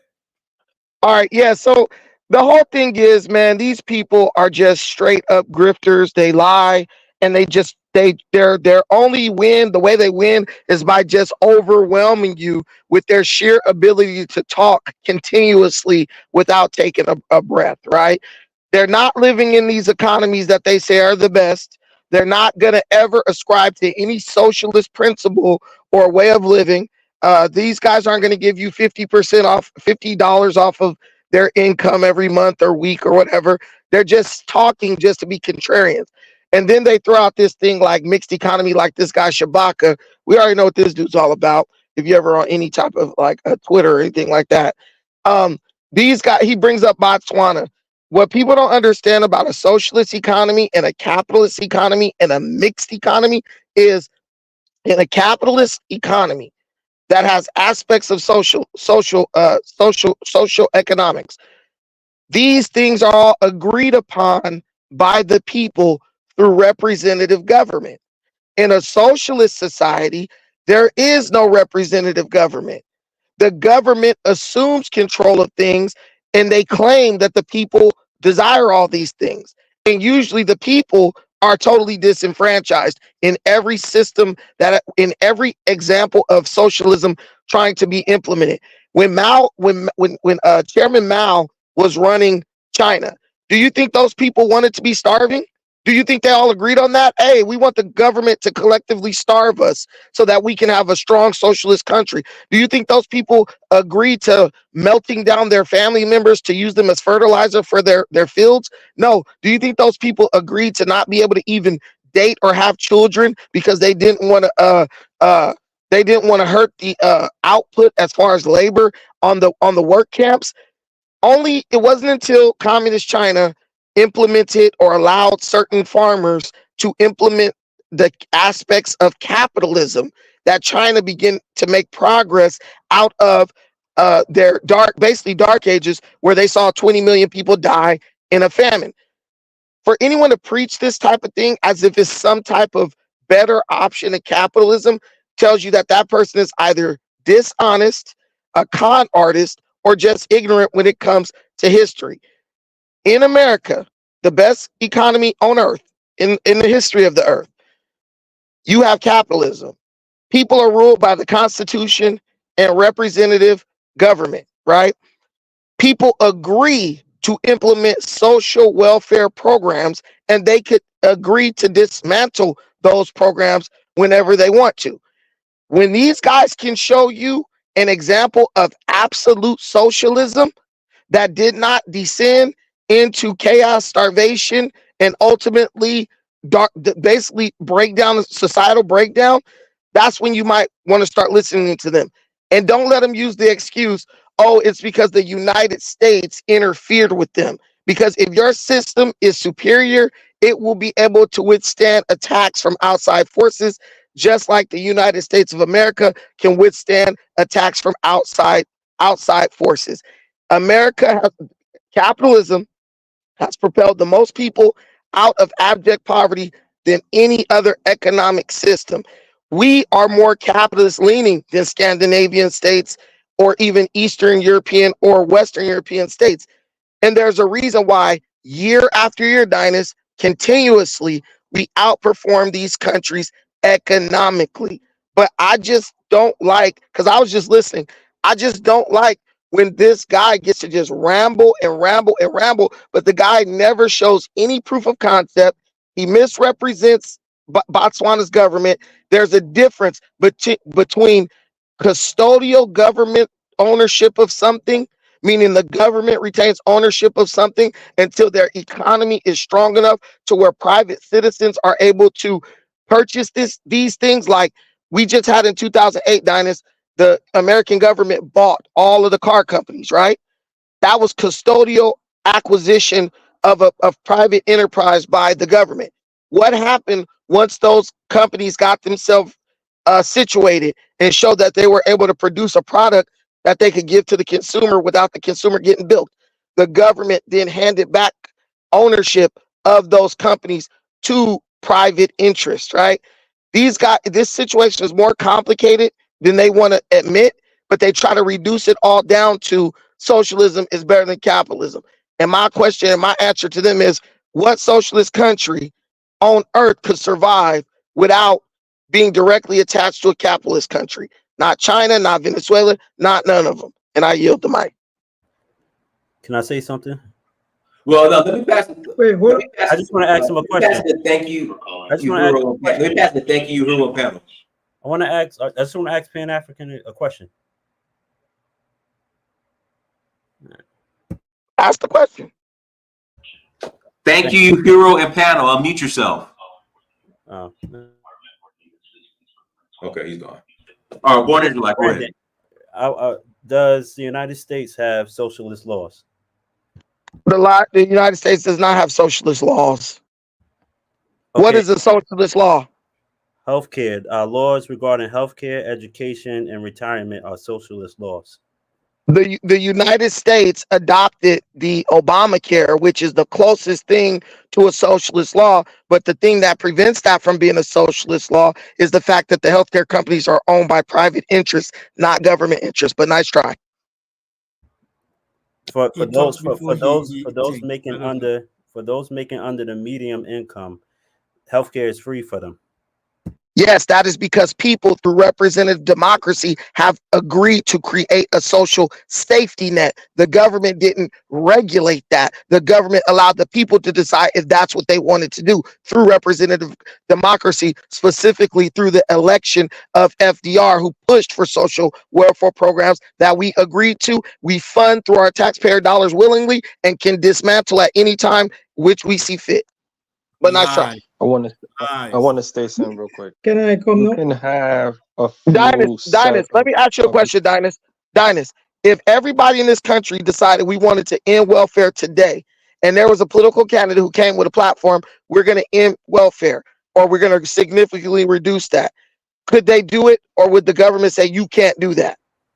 Can you secede from America? Can you secede? Can you create your own country? Here we go with the filibustering. Well, we know it's possible because we know it's possible. We know it's possible because Bill Clinton did it. Can you secede out of America since you can do anything you want? What you're saying is irrelevant to the conversation. It's relevant because you can have. That's a straw man, dude. What you're saying is irrelevant to the conversation. It's irrelevant. You can have a few things that seem socialist for the overall well-being of a country, but that does not make it a socialist system. It is still capitalist. Like he mentioned, the government taking not literal ownership, but ownership nonetheless of the automobile companies for the overall well-being of the country. Then they handed it back. It's just a matter of what is best. How can you handle the situation? How was It is that not for the necessarily a overall socialist well-being? country just because you have welfare.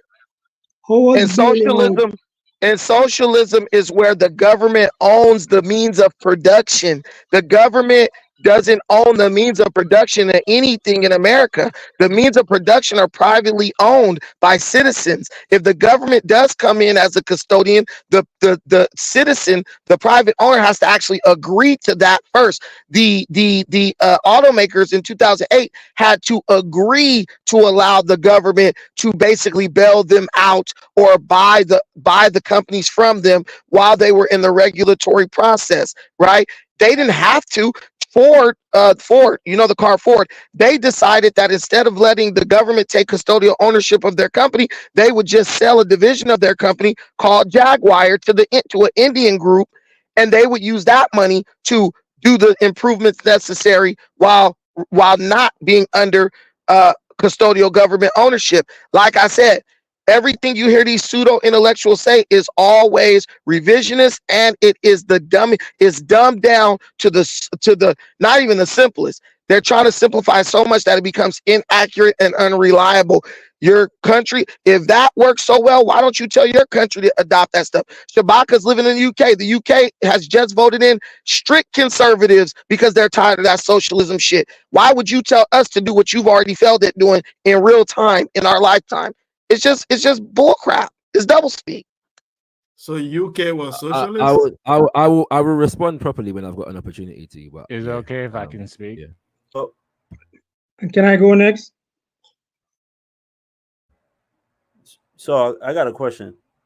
So if the government regulates the laws, the socialist laws in the United States, that doesn't make it government owned to you, Brandon? You said what? Say your question again. If the government It is not regulates, socialist. if the government regulates the laws in the United States, the socialist laws, that doesn't make it government owned to you? No, it doesn't, because the government is regulating something. That doesn't mean that the company has to adhere to the regulation. The company can simply stop doing business and start doing business in a field that's not regulated. Or the company can fund candidates who represent the people who are go fight against those regulations. And no regulations are permanent. That's what you guys also don't understand. Regulations have a deadline, right? But ultimately, the people through Not always. listen, the people through representative democracy decide what the government can and cannot do.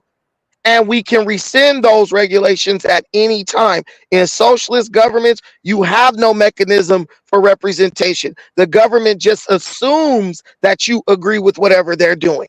Or it usually just breaks down into this dictatorship, which is what you experience at every attempt at socialism all over the world. It's not the same. Brandon, do we have representation in this current democracy, though? Yeah, I believe you do. People vote for these people who are so shitty. you wanted Trump and you wanted Biden. Those were the only two. I wanted Trump for sure.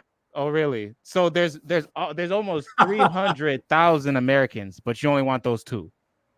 Listen, I can't speak for what every other American wants, but most Americans don't even vote. But the Americans that do vote and the Americans who do register along party lines, some of us wanted Biden, some of us wanted Trump, and that's what we got. You can't be non-participant and say, "Well, I didn't want that, so it's socialism." This what you're asking is a nonsensical question. That's not what I'm saying, and that's not what I'm saying. I'm saying that our form of democracy is not even democratic.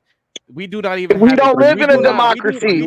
We don't even. Wait a minute, guys. Don't start interrupting, because I know you guys like to feel about it. We don't even live in a democracy, bro. So you don't even know what type of system of government you live under. We live under a democratic republic. No, we don't. No, let me. No, we don't. We live under a constitutional. Bro, we don't need you to say what I'm about to say. We live under a constitutional republic, bro. You don't even know what you're talking about. This so guy what called about Pan African, he talks like some Trump of us lack supporters I watch on understanding on the YouTube. United Man, now States you guys want to of what is. deflect onto Trump, bro. Stand on your losing argument. Leave Trump out of this. Stand on the bullshit you Man, talking. you That ain't don't got even no think. weight. You don't repeat YouTube stuff from Trump We supporters. live in a I think some constitutional people democracy. here. That's a, okay, I mean, a Brendan, That's constitutional why the republic. white All guys. right, Those white okay. guys. Let me hop back in here. Sorry about that. I take a phone call. Go Dynasty, ahead, you Joe. notice that they got to start yelling when they don't got no point, then they start trying to deflect. We all yell. We all kind of yell. Go ahead, Joe. Okay, so I wanted to first say, okay, first of all, I'm a socialist. But to answer the question, is traditional African culture socialist? It's neither capitalist or socialist. We had our own mindset. We did not really adhere to Europeans at our traditional time because there were no Europeans. We had some capitalist, what we would call capitalist elements, and we had some socialist elements like egalitarianism. Thank you. Which is where the community shares, I guess, farmland. Let me ask you a question. Let me ask you a Man, question. you're lying. You're We lying. gotta let the guy finish. Yeah, Just see, came off. Dynasty, they didn't even what let I'm me saying. speak. Brendan, didn't you just say Just let came you on. speak? Let me Go speak. ahead, Joe. Let me Go ahead, speak. Joe. So Go ahead, we had, and also we need to understand there are almost 3,000 tribes in Africa. We all did not see the same. This is something I really hate.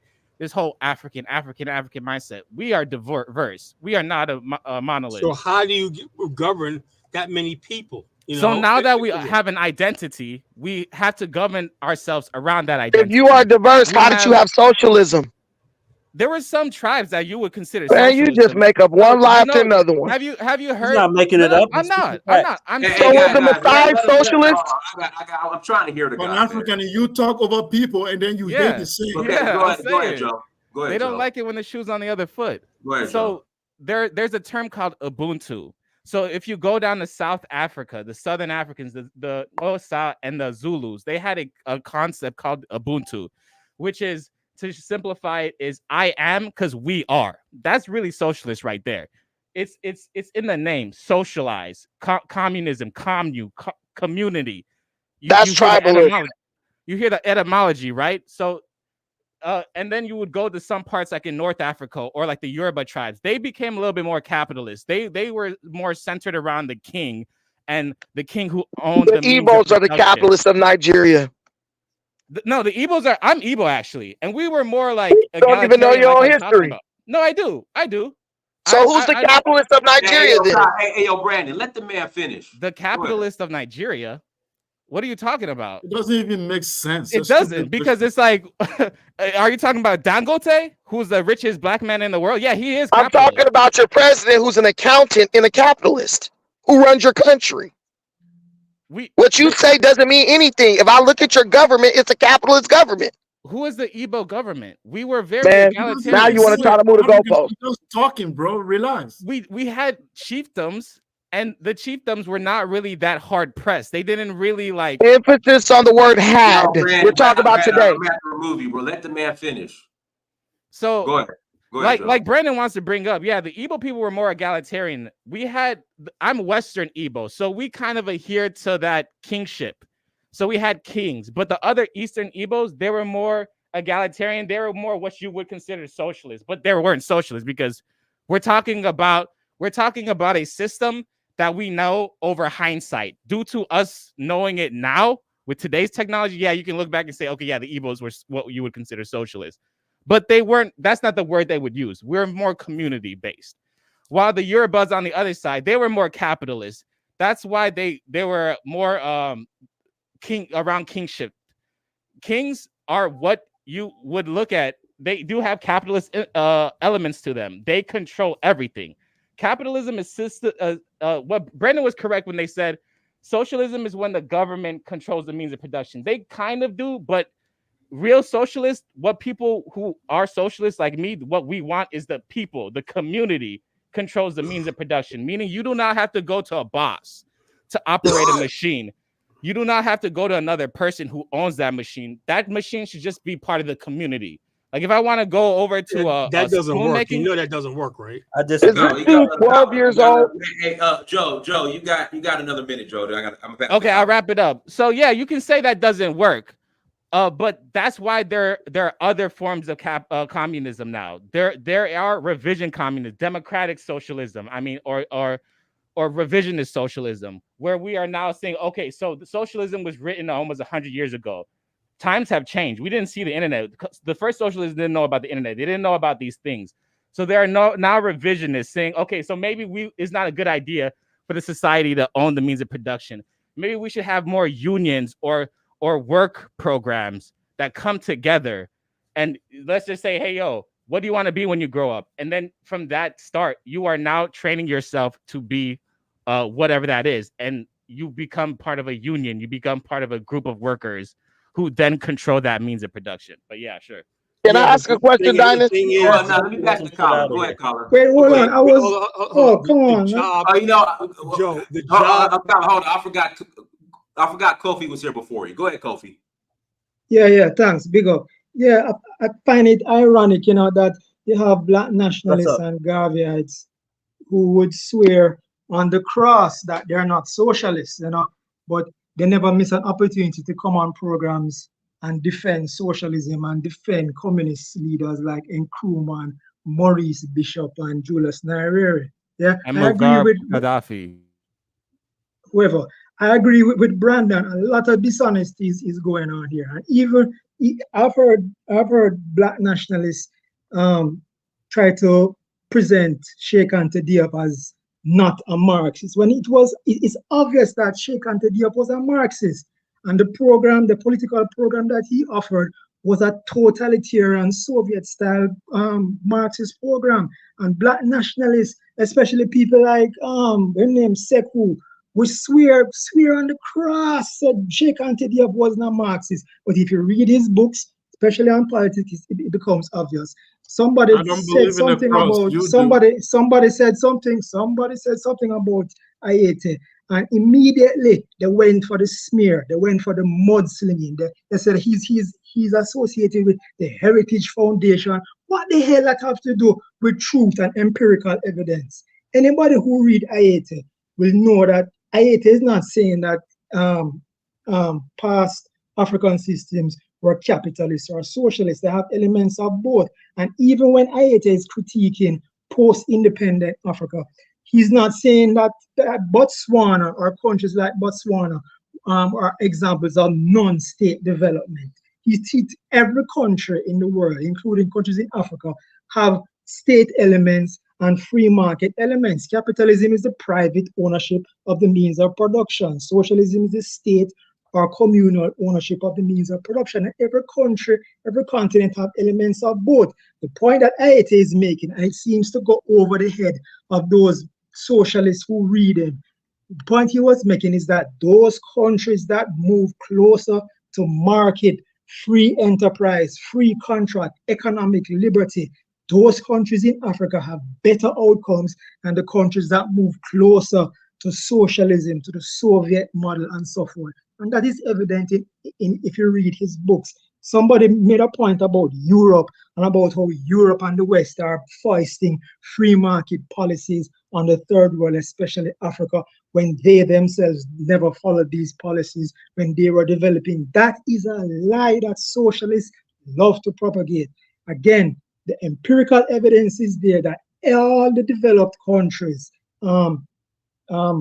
used when they were developing, all of them use limited government and free markets. And over time, when they build the wealth, that's when the welfare state began to grow, because now they have the wealth to afford welfare policies.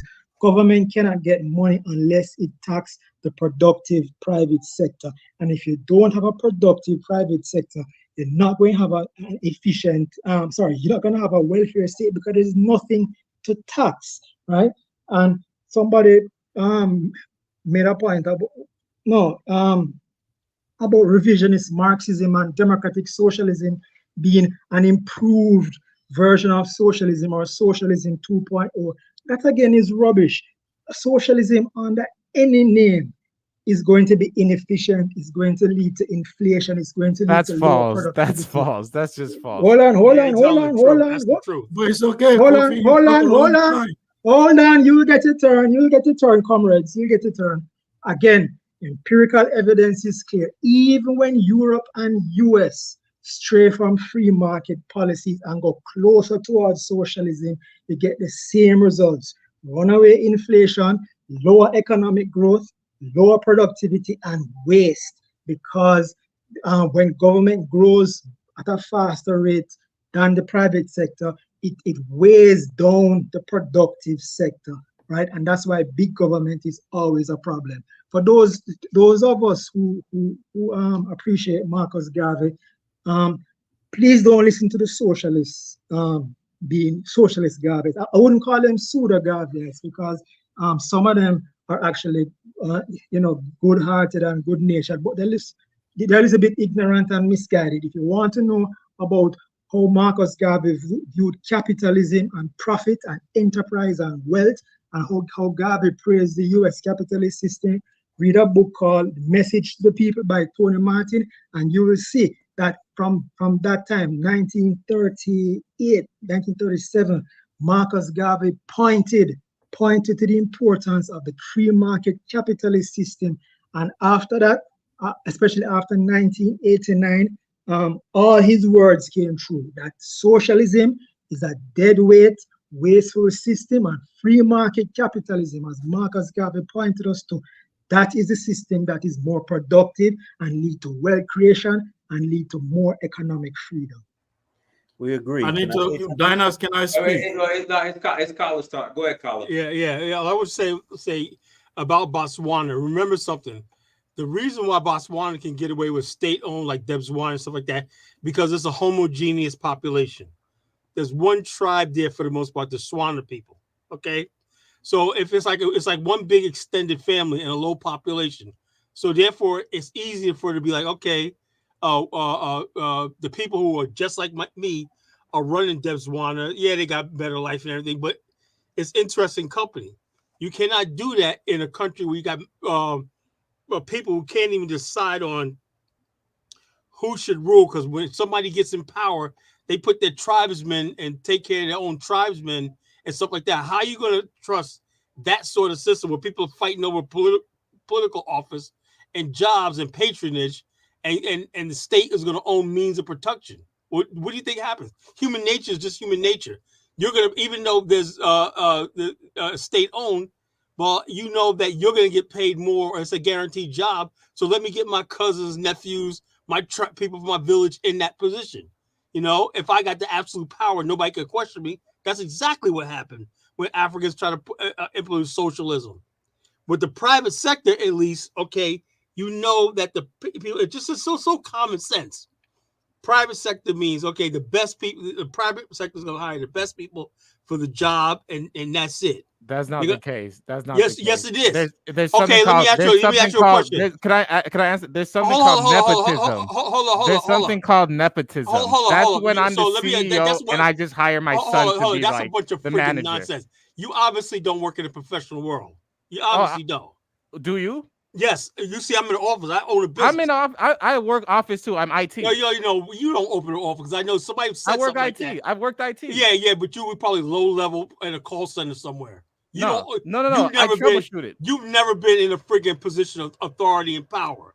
You know that, and that's the issue with capitalism. It's all about authority and power. Exactly, and who I because can why do we want that in our world? You're an effeminate dude. But Joe, the great thing about capitalism, hey, if I'm not happy with collagenesis, authoritarian, power trip, I could open up right next door across the street and put exactly. But no, this is the thing. How much money do you free competition when it's open?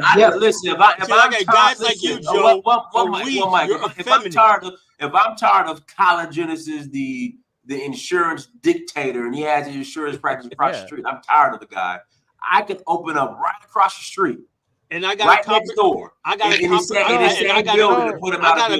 a major competitor right now. There's one brother that I knew, and now he's formed his own. He partnered with FMO. He's determined to steal my agents, and I'm like that. So it's going to be war this fall. That's the way it is. I could go to him and say, something, but let's be the socialist thing. No. He's out for what I got. That's just the way it is. And everybody benefits when Carla becomes more productive. I still don't like the mindset that it's you know what though. You know what though. I think we're suffering from talking point definitions of economic systems that don't necessarily apply, and we're applying like the longest example that was just given of company to company. You know, you can just open up a next company, which is really not that simple in any way, shape, or form. Exactly. Because government makes it so. Because government regulations prevent that. That's not capitalism. Excuse me. And Look, Dinus Amir a predictable answer. has a travel agency, right? A predictable answer. Who would ever thought? Yo, Shakara always come with government regulations as an example of capitalism. A predictable answer. A predictable answer, but it doesn't negate the fact that. So you don't want to compete. In any major industry right about now, the industry is dominated by like because of government regulations. And this is why people like Shakara are so dishonest, because they look at government regulations as an example of free market capitalism. It's rubbish. There is no. You are the one with talking points. You're just projecting. You're actually making the point that I'm making. Because the point that you've just made has no bearing in actual reality, because there has never been a market that doesn't feature government regulation. Again, straw man. Again, you're straw man. Dude, Bridget, you come in like you don't have comprehension skills or something. Nobody said that there was no regulation. Excuse me. But you have degrees. Thank you very much. You have degrees of regulations. Sorry. Right. Thank you very much. Sorry, I actually wasn't finished. Yeah. Thank you very much. Right. The point being that there is no such thing as a pristine free market that exists. Who said that? Who said that? Name the person. Name the person that said that. As far as capitalism is concerned, you see, him can't name the person that said that. That is then interfered with by the government. And name the person that said pristine. And then when you're talking about, the same in relation to right now. My name is Shakara. You. Yes. Do you own a car? Yes. I mean, I'm not sure what that relevance has. I'm going to ask you a question.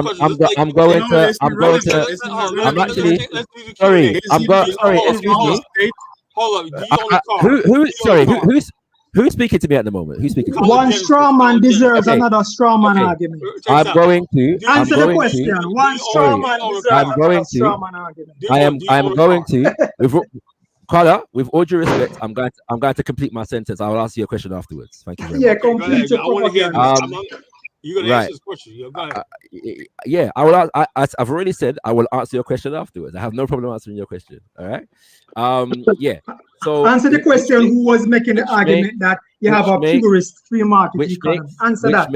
Which makes even less sense when one applies it to what we're answering today in terms of traditional African society and the conversation that took place and that was elucidated by George Aite and Julius Nyerere in terms of post-colonial Africa and the economic systems that were adopted and the things that were tried to develop African economies, especially if you're obviously young, you are taking it. Because you are taking it outside of the context of the economic warfare. Check this out. Do you know what Julius Nyerere said about African socialism? Oh boy, here we go. The economic warfare. Here we go. Excuses. Check this out. This is why you guys. I've been studying this longer than you've been alive. We are taking this out of the context. Julius Nyerere said his African socialism was anti-black, anti-African. You know why? Because he said what they did was the people in Tanzania own land and stuff like that, and so that we came in and took the right of the individuals to land and put exactly them on state-owned thing. That was anti-African. So you can't sit here and talk about how you guys get. That's actually not what Nyerere said. But again, I'm actually sorry. I'm actually not right. Sorry, that's exactly what he said. You guys. Somehow, he just blames CIA. I'm leaving. Are LGBTQ now? They're Marxists. They're communists. They're all these crazy people have hijacked the movement, and that's what they call Marxism can't be falsified. Let me interject, Kofi. Excuse me, sorry. Let me interject. Kala has a great point about that. You got a bunch of weirdos that have just completely taken over and hijacked the Marxism communist movement. Okay, Like, can I answer to that? BLM. Can I This answer? dude out here in Atlanta called. Well, Karl Marx was a weirdo. He was a Luciferian weirdo. Kala, I forgot.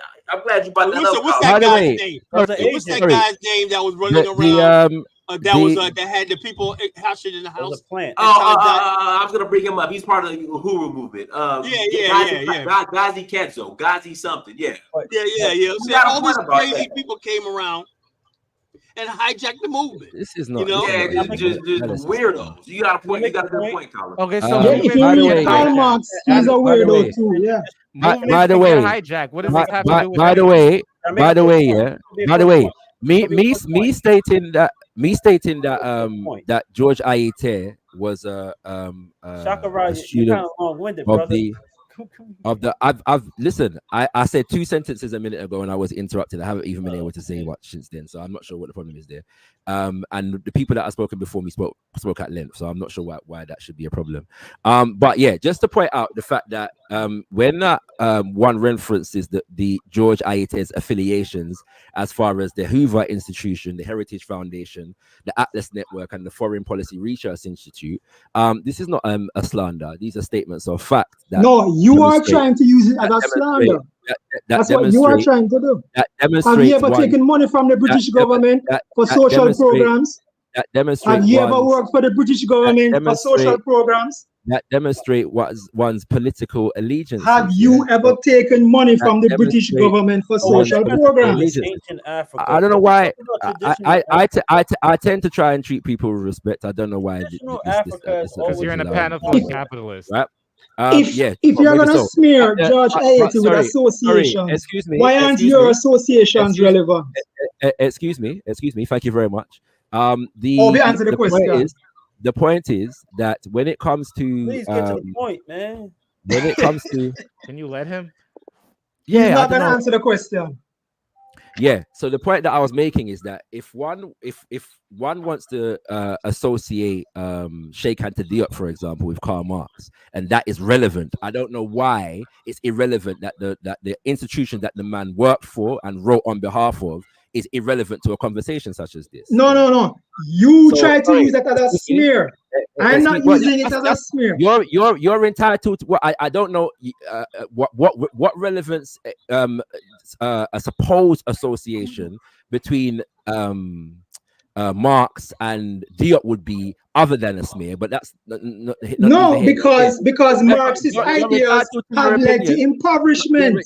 George Ayete's ideas lead to impoverishment. And yes, because of the fact that the Hoover Foundation, because of the fact that the Heritage Foundation, the Atlas Network, and the Foreign Policy Research Institute have been instrumental in defining economic policies in Africa. For which country? Name the country. Name one country. I will say, right, if you name the country. If you allow me to speak, thank you very much. If there are 54 countries on the African continent today, yes, over 50 of them have adopted structural adjustment programs as that's not Atlas Network. See, you don't even know the Atlas Network. You don't even know the Atlas Network. You see, that's why I say you're a propagandist. Atlas Network don't promote IMF and World Bank. So you're lying. I actually haven't finished. Yo, the Atlas Network don't promote IMF. So you see, you don't know anything about Atlas. You will notice that I didn't just mention the Atlas Network. I mentioned the Hoover Institution. You mentioned Atlas. As well as name the African country that follow the Atlas Network policy. I would love to know. Sorry, I didn't just name it. You can't name it because you don't know. You just want to hear. I mentioned the Hoover Institute. You mentioned the Atlas Network a while ago, so you can't lie. Today, you don't know the Atlas Network, Bridget. Carla, connect. Carla. The whole world is leading towards socialism. What's going on, brother? Can I just say this real quick? I'm gonna be real quick. I'm not long-winded at all, man. The whole world is leading towards socialism. Go ahead. Maybe the youth, people in power. Just to say, I was interrupted. Go ahead, Delroy. Yeah, we keep going over the same thing, different shows. Why can't we just agree that you actually need capitalism and socialism together? Why can't we just come to the agreement? Because I'm No, gonna no, tell you this right now. don't worry. I believe in capitalism with socialism safety nets. Absolutely. Yeah, then Okay. there's a social safety net for the very rich. Okay, so You know, that we means have you're a social democrat. Hold on. We have corporate welfare for corporations too big to fail, the bank bailout and stuff like that. So yeah, this socialism is going to be there for the Right. well connected. You know, and the bottom line is as long as you got the middle class is footing the bill for all this. So you agree you have a mixed economy? Let me finish. Well, no, what I'm saying is this, right? As far as Africa is concerned, right? Africa has to get serious about industrializing. You know, that's the first thing. Africa got to be players on the world stage. I said, look, back in 1993, when I first became a born-again Pan-Africanist, right? All the problems that I'm seeing happening now, I thought was be solved by the time I reached this age right here. Then a year later, Nelson Mandela was elected president. Apartheid came down. I said, man, we're going to build this continent. The Congo got all this riches and everything like that. Nigeria got oil. I told Dice about this, right? I am so friggin' disappointed that friggin' 30 years and not a goddamn thing has changed, right? Because we're arguing over systems. With the Asians in 1955, they had the Bang Dung Conference, right? They said we have to build the infrastructure first, you know, in Asia. We have to build a means of production, you know, feed our people, house our people, the basics and everything like that. And in 30 years, Asia caught up with the West. Africa's still arguing over systems and whatnot and everything. Asians like this. Okay, this works. Lee Kuan Yew said, let's study Lee Kuan Yew. Lee Kuan Yew said, look, we like democracy and everything, but we cannot give our way of life to Mr. Cho, the street sleeper or the thing. You know, he can't make decisions about things. We have to come in and we got to know exactly what the people need. You know what he said? He said the first phase of the government when he took over, right? They didn't ask the people anything. They said, this is what it is. And then after like the first generation, he said they got feedback from the people, right? The people said, we didn't like this, we didn't like this. He said, now, okay, since we got the feedback, now do harder and convincing them that we were right the first time, right? So they went back and they convinced the people that they were you never had that strong African leadership where it says, we know what's the path forward, right? This is the way it's going to be. Everybody in the black race thinks they're a leader. Everybody thinks they're smart. And we're too influenced. The Asian countries basically told, they said some aspects of capitalism we like, some aspects of socialism we like. They took it and made it uniquely theirs. Africans don't have any power over their reality. That's why it seems like it's all or nothing. We need socialism. No, you don't. Your value system is different than we need capitalism. No, you don't. You know, take some of the things of capitalism that works, take some of the things of socialism that makes it right, and make it uniquely your own. You know, why is that so hard to do? Dynasty's against that. Well, So is Colin, Brandon. that's exactly my point. But You need both of them. I was against that. No, I believe in capitalism with socialism safety nets. I said what's good. So you agree that you use a mixed economy then? Dynasty? No. There's some things about socialism I don't want to mix with. I don't believe in government owning. All economies are mixed. But Kala and Dynas, we don't have a choice. I don't understand why we up here spilling our opinions. We don't have a choice in the matter. You have a secret government within the United States, the liberal parties that are trying to bring forth socialistic and socialism, communism throughout the whole world. We have no freaking choice. Look what's going on in Kenya. The people have no choice. So listen, that's why I'm not voting for Sleepy Joe. Kenya is socialist. That's why I'm voting for Kenya's Trump. not socialist. That's why I'm not voting for Sleepy Joe. That's why. Because if it's not Joe Biden, it's going to be someone else. Because the powers that be, this is what they want. They have to bring this in. They have to bring the world under socialism and communism. But Borders, let me tell you something. You need to study what's going on in France right now with these conservatives. All right, they're not with that bullshit that Macron is on. Same thing with Trump. They're not on that shit. No, they're on the far right shit. They're I would rather the far right shit than the Yeah, the tide is turning. Dynas, we don't care about the French. That is Did you not a just good say you example. would support the We far don't care right, about the French Dynast? dynasty. Please don't Dynast, mention did them. you say that? Did you say you would support the far right, I support far right over liberal left Oh all my day. God. I would support it too. All I day. agree with Yeah, Dynast. All Pan day. No, but All Larry, day. that's not I will surprising. support That's the not far right surprising. over I agree. Larry. Pan-African Larry, let me white finish. Larry, let me finish. Wow. Larry, let me That's finish. Let me finish. that's not I would surprising. support. Listen, I would rather deal with rednecks than somebody that wants to tell me that a man could be a woman and a man can have Exactly. kids. I'm not The dealing with difference is that weird shit, the Larry. difference between you and I is I am against I'm both not of dealing them. with that I shit, am Larry. I'm against both sorry. of You them. can have that liberal left shit. That Listen men to can what have I'm kids saying. and that Listen to men what I'm can. saying. No, you're not getting Larry, the you have a book. daughter? You have a daughter? You have a daughter, You Larry? support white Larry, do you have a supremacists. daughter? You are Do you have a joke. daughter, Larry? I'm asking a question. Pan-Africanist Can I supporting speak a on that? Larry, I'm asking a question. Do Larry, you have a daughter? it's like A this. Pan-Africanist Traditionally, supporting a white supremacist organization. Listen, I'm not saying I support white supremacy. I am You saying said I you would rather support the deal far with the right. rednecks You said you than support the deal far with right. a Larry, man could be a do you think? woman. Hold on. Do you think the A white man can man? play female sports. A man could use the same locker room and They are restroom as a all woman. wrong. I'm That's the not dealing with difference that weird between shit. you and I. I think they are both wrong, but you said you would support the far right. I know, but no. What I'm saying, I would rather It's a deal figure of with. speech. I would Figure of let me make speech. myself clear. Let me make myself clear. I would rather deal with the rednecks than deal with the freaking weirdos that a man can have kids. Yes, They're both. yes, They're Can I both can I can I scum. talk on yes, that? Can I all talk on day. that? Yes, Dynasty, the all redneck's day. not the problem. Can The I talk on rednecks that? ain't the problem, Larry. I'm telling you. No, but you The said only you'd problem, support the far right. Larry, rednecks are only, let me the make myself rednecks are clear. only a problem to Hold black on, guys Kyle. who I'm talking. voted. Let me make myself clear. I would rather deal with the rednecks. Why? Okay. Over somebody that wants to tell me that a man can have a kid. What are the That rednecks shit going to is do for weird. you, Dynast?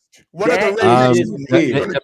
The problem is that if we're talking about this conversation in terms of economics, the left wing of Western economic systems has proven to not be any more or less neocolonial in their relationship to African people and African economies than the right wing. It just depends on the rhetoric that they're going to use, when they come to us, okay? And so the issue that we have here is that there is a denial of the nefarious, destructive, neocolonial intentions of white power in today's world, and which is designed to be a disarming factor in relation to us as African people organizing against it. And how do we overcome that with communal ownership of land? It's impossible. It's You impossible. can't explain that, and you never It's impossible. explain that. It's Because in impossible. communism, they believe in wealth distribution. They believe How in does wealth your distribution. system overcome weakness? First and foremost, here How does socialism, how does improvement-ism? Hear the answer. Hear the answer. How Hear the does answer. conscientism Hear the answer. overcome? Hear the Yes. answer. Hear the answer. Yes. Hear the answer. Call for the government own your land anyway. First and foremost, You do know that, right? First and foremost, we are dealing with. First and foremost, in order to answer that question, we have to accept that the policies that have been dominating our economies for the last 50, 60 years have not fundamentally solved those problems. Yeah. Yes, And we have because to they're look not capitalist enough. and we have to look at where Answer the question. You're not answering the question. You're not answering the question. And we have and you shouting over him, he's not going to stop you from answering the question. And we have to look at where those policies come from. The second point that we have to analyze is the fact that we, as a people, have been collectively dispossessed, of power and of wealth. And the best ways, to address those situations, as Papa Garvey was trying to do, I might add, is to try and through capitalism, and is to try and institute systems of wealth generation that are collectivist. Capitalism, wealth enterprise.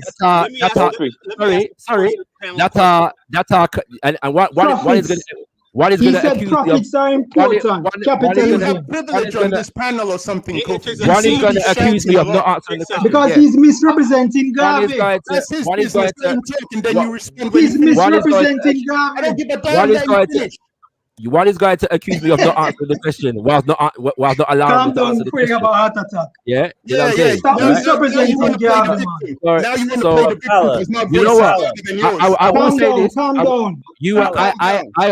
I would accuse you of having misrepresented Garvey earlier. I still allowed you to speak. Yeah, it's just basic respect. All right, it's just basic respect. Yeah. So I'm saying that whereas for us, liberation is for the masses of our people, it presupposes the idea that in order to solve our problems, we have to have a collective and mass-orientated approach to solving those problems. Under what system? An indigenous African community. That's not what Garvey said. That's not what Garvey said. Garvey said capitalism. It is in fact what Garvey said. It is in fact what Garvey said. And not only go and read Message to the People by Tony Martin. You mean the book? You mean the book in which Papa Garvey described the capitalist system as wicked and bad? That book. But is the system that we have? You mean the book? You mean the book of which I am a graduate of the course contained in it? You mean that? What did he say about profits? You mean that book? What did he say about profits?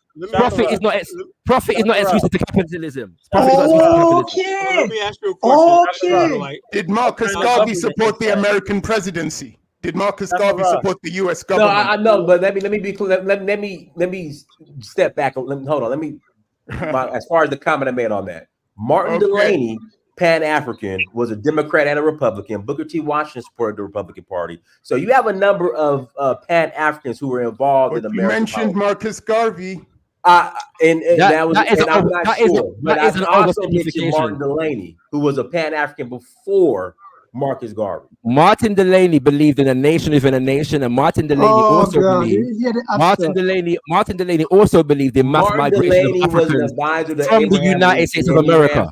So you admit you were wrong about what you said about Marcus Garvey, Dinus? No, hold on. Let me answer that. Let me answer the Garvey point. But let me get back to Martin Delaney. Martin Delaney was behind Abraham Lincoln, and he ran for office as a Democrat, and Booker T. Washington was a Republican. But you were wrong about Marcus Garvey. Yeah, let me say. Churchill. I meant Martin Delaney. Churchill said, Winston Churchill said that democracy is the worst type of government, save every other system. So when people who don't really comprehend the English language read Garvey saying that capitalism is wicked and bad, them don't understand that what Garvey was saying. Yes, in a perfect world, capitalism is wicked and bad. But compared to the other alternatives, that is the system that we have. And that is the system that's going to take us from poor to rich and to be wealthy and strong and industrial and powerful. Create a new system. Sorry, comprehension skills, man. Except that Papa Garvey's goal was nation building. Papa Garvey wasn't just trying to get black people from being poor to being rich. Papa Garvey said, he wanted a poor nation. Papa Garvey said, he wanted a poor nation. Again, a poor nation and a rich nation is not the dynamic here. You talk about getting people from poor to rich. What did he say about wealth? Papa Garvey what did Garvey say about wealth? Papa Garvey was about nation building. Yes. Therefore, so what? Once again, therefore, our relative poverty or richness within the system of white you don't power understand, was a secondary consideration. Right? So when we speak about, you clearly don't understand, yeah. Can I ask Kofi a question? Instead of telling me that I don't understand, you can actually address the points I'm making. I just did. Born Israel. Go ahead, Delroy. Yes. Kofi, I need to ask you a question. Let me ask you a question. If you own land here in America, right, and you you have a house on the land, and you have children living with you, your children living with you, right? I'm the government. Who own the land and your children, me or you? I'm the government. In America, you have something called eminent domain. So yeah, them is in essence own the land, quote unquote. Okay, and However, who own your children? Who own your children? Me or you? well, the way how things going on now with some of the things. No, not now. Hold Answer on, the allow me to question. answer, I'm please. the government. I'm the government. Just Please straight allow up. me to answer. No, Please, just straight up. Me or you? Who own please your allow me children to. and who own your land? Please allow me to answer. You said now. This always been. Who own your children and who own your land? Please allow me to answer. Thank All you. right. Go ahead. If Give me the answer. in the public school Allow him to system, answer like he didn't allow me to answer, please. I would encourage you to do Oh, that. you waited. You waited. You No, didn't. I encourage you. Allow him to answer. Allow him to No, answer. let him answer. Please, let him answer. Go ahead, Kofi. Go The ahead, government Kofi. could tell you. Answer it. all right. Okay, good. Right. With the public school system in the late 19th century, government own your children through the public schools, which is why movement towards school choice and privatization is a movement towards greater freedom for parents. Because as we can see, a lot of the very controversial ideas coming from the universities are seeping into the public schools and the little children's heads because of leftist crazy people that have some crazy ideas. Oh my God! You didn't give me an answer. Question though. Answer the No, question. but I want him to. I want to hear. Answer. I just did it. Answer. No. No. I want to Okay. hear him answer the question. Go ahead, Kofi. Go ahead, Kofi. Yeah, right. So in the public school system, they own, quote unquote, your kids, which is why homeschooling and so forth gives people greater freedom. So it's not a yes or no. Your kids are supposed to be yours in a free market, free society, which is what liberalism, classical liberalism, not the fraud that's going on today. Classical liberalism stipulates in a free society, children belong to the families, whereas in socialism or progressivism or fascism, your family or your children belong to the state. And that All right. is Well, let me give you the. Okay, I got your answer. Thanks for your answer. No, let me give you the reality. Here we go. Okay, let me give you the reality. As a person that have social worker in their family, let me tell you this right now. I own your children and I own your land. Ultimately, Yeah, I could go in your house. Hold, let me unfortunately, finish. Let me finish. I could go in your house and take your children. Yep. And there is nothing you could do about it. Yeah, that's fascism. I don't care what it is. I'm telling you the reality here in the United States. Oh, you don't care about morality? No, listen to what I'm saying. I didn't say I like it. I agree with it. I'm telling you the reality. But Delroy, okay? I already know Hold that. on a second. Let me finish. I'm talking reality only. That's not the law, okay? Delroy. Let me finish. That is I'm talking for the government to do that, though. I'm talking reality. No, you're okay? not. The government cannot go in your house and take your children. What are you talking about? Jesus Christ. I just told you, bro. I just told you. No, You listen to me. They have to have a reason. Give an example. Of course they have to have a reason. Let me talk. Dynast, let me finish talk. Dynast. No, let me finish. A Dynast. socialist worker cannot just show up to my house and take my son and say, I gotta go. Yes, they did. Mama, bruh, my cousin did. My cousin did. Why? They have to have a reason. It doesn't matter the reason why. Make up a reason. Yes, it does. It's a scale. Dynast. Let me tell you what my cousin did. Right? This was in Brooklyn. Okay. A Jewish woman was so-called accused of abusing their children, right? Yeah, there's no proof yet. Let me finish. That's what I'm saying. I could lie. Let me finish. It's still too much power. Let me finish. Let me finish. Right? So it could be a lie. It doesn't matter. Right? Anyway, she went over there, right? And the lady started arguing with her. She just went to investigate, right? She didn't accuse her of anything. She just went to investigate. But she started arguing with her, right? She said, let me tell you something, lady. With the stroke of my pen, that child is mine. But right? So whether I'm just telling you the reality. So That's whether it's a lie or not, you see what I'm saying? Whether it's a lie or not, right? she could have took the child. Listen, that's an outlier. Okay, That's not the norm. I'm just telling you. I'm just telling you the reality. But we're Same not thing talking with about land. outliers. Same We're talking if about the I norm. decide, if the government decide that they want your land for X But amount, hold on, X amount of reason, Delroy, you they'll know there's a force you to difference. sell it. Hold on, Delroy, you know there's a difference between eminent domain in America and the government owning land in the Soviet Union and during Mao. You know there's a I'm difference not between talking that, about right? Soviet Now we're Union, bro. defending government I'm talking intervention. about here in America. If But I'm telling you, there's a if difference I between. decide I want a school, a road, or any damn thing, right? I'm gonna say, here's some money. I need your land, and there's nothing you could do about it. Is there a difference between eminent domain and communists owning land? Communist governments Oh owning man, land. I'm Is there not a talking difference? about communists, bro. I'm real not talking about communists. Answer the question. No, I you're can obsessed answer with that communism. Hold on, What? gentlemen. I can hold on. I can answer that question for him.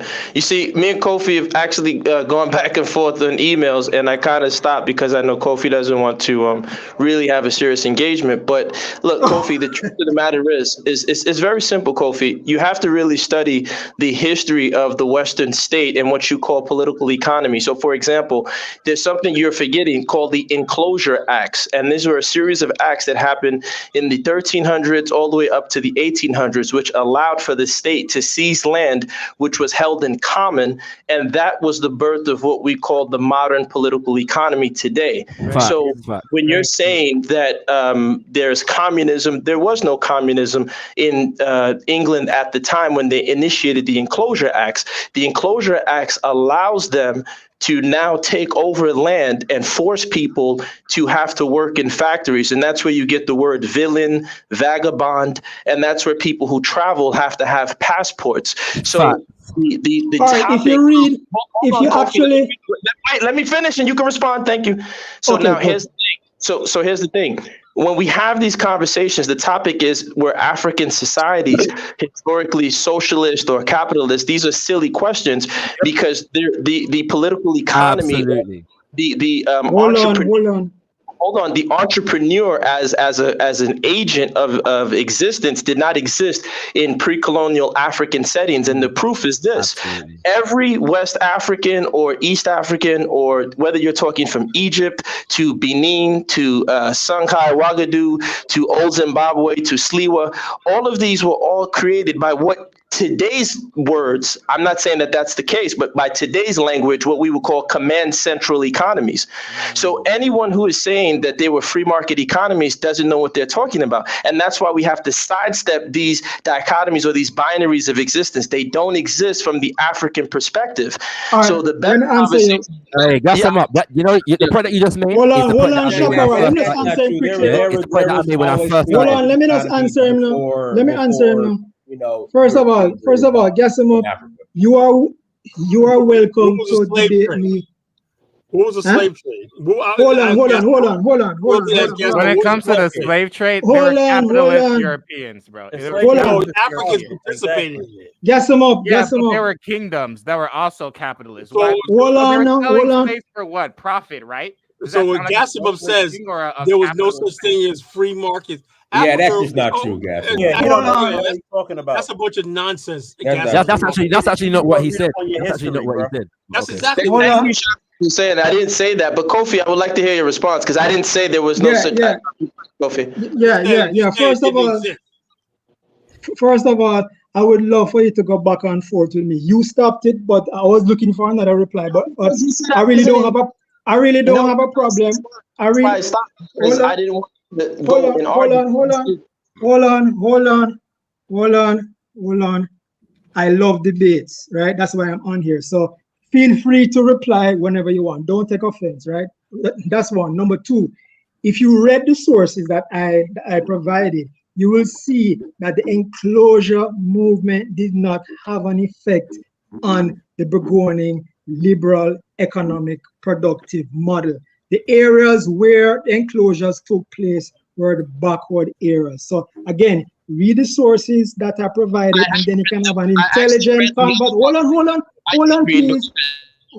Hold on, please. Hold on, please. The sources talk about the reasons for the uptick in productivity after a certain time in European history. And the empirical evidence show that there is no correlation between the enclosure movement and the rise in productivity. That's one. And number two, you're going to have a problem if you're gonna pronounce that African traditional systems weren't capitalist, because you have elements of capitalism. You did have elements. Hold on. You did have elements of profit making. You did have elements of free exchange. You did have elements of using capital to build capital goods to further other production. You did have all these things. In other words, so you can't. You also have communal. You also have hold on. Let me finish. Let me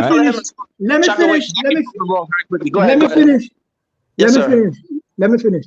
The other elements that black socialists love to talk about, that communal element, that is the backward, unproductive element. And that is why when countries move away from communal or state ownership of the means of production, they become more wealthy and more productive. So that's why I keep asking, Gavia's like Shakara, how is it that your backward communal system is going to take us?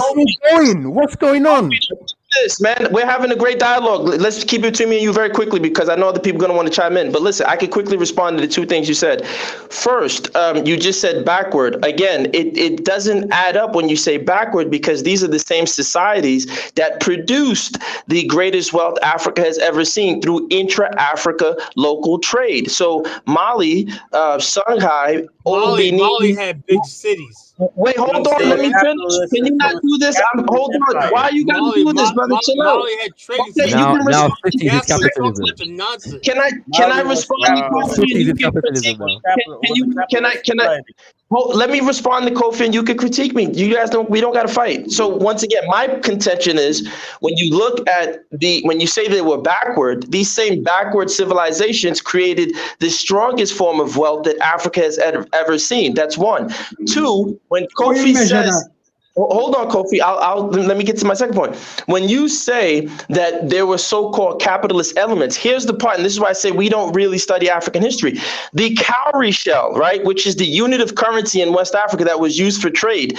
Do you know there's only one species? There were actually billions, if not trillions, of cowrie shells that were imported into West Africa. Now you may ask, what does that have to do with anything? What that did was that effectively monetized the African economies.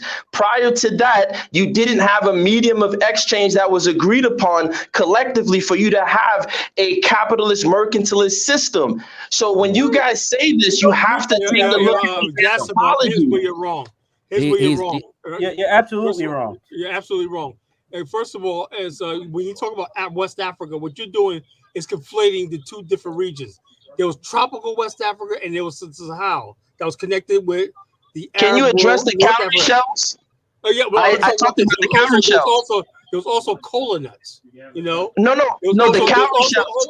The largest form of trade in West Africa was through the cowrie. The cowrie species. Also gold. Once again, Kala, I agree with you, but the largest form of transactions that occurred.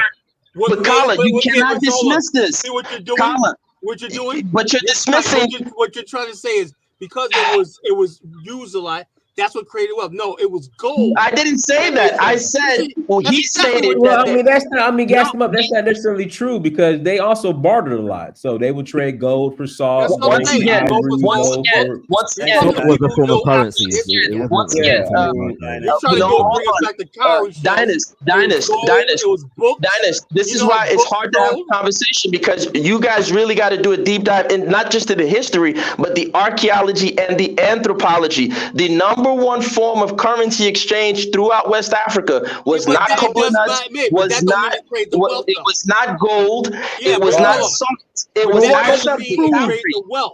What does that prove? I don't understand. That doesn't prove that it created wealth. That in order to have a capitalist society, you have to have a medium of exchange that is agreed upon. Yes. Right now we have so what? The fact is, a capitalist system, there has to be an agreed upon medium of exchange. For example, I mean, gas One him of up. the Come on, things, if I have a cell phone, and Colin has a PlayStation 3, and we decide we want to exchange for that, I mean, how's that? What's wrong with that? You know why? Sorry, can I? The issue is, the issue is that trade, capitalism. Shaka, let me just show Dynast where he's wrong. Dynast, I get what you just said. And what you just said is the Adam Smith, Ricardo hypothesis that man is trucking and bartering. That's why I'm going to repeat again. The anthropology and the archaeology does not show this. That's not true. History, Wait, don't let me respond. Markets in West Africa. Let me respond. Kofi, slow down. You don't got to do this. You can respond. Dynast, go and read a book called Debt by David Graeber, the first 4,000 or 5,000 years. Oh boy, Graeber. Once again, not just Graeber, many archaeologists and many anthropologists show that human beings did not live through trade. Most people were subsistence farmers. Graeber has been debunked. Hold on. Graeber has been debunked. The one thing,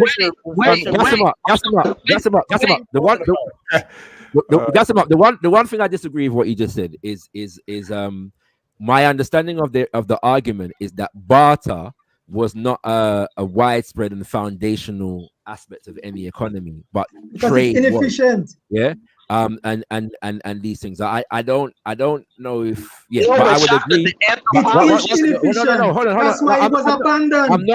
I'm not absolutely disagreeing with you, but we also have to bear in mind that there are different stages of development, and so as societies become more complex in certain degrees, they would develop new systems to address. But complex societies, Shaka, are not the norm for West Africa. Most West Africans eschew complexity.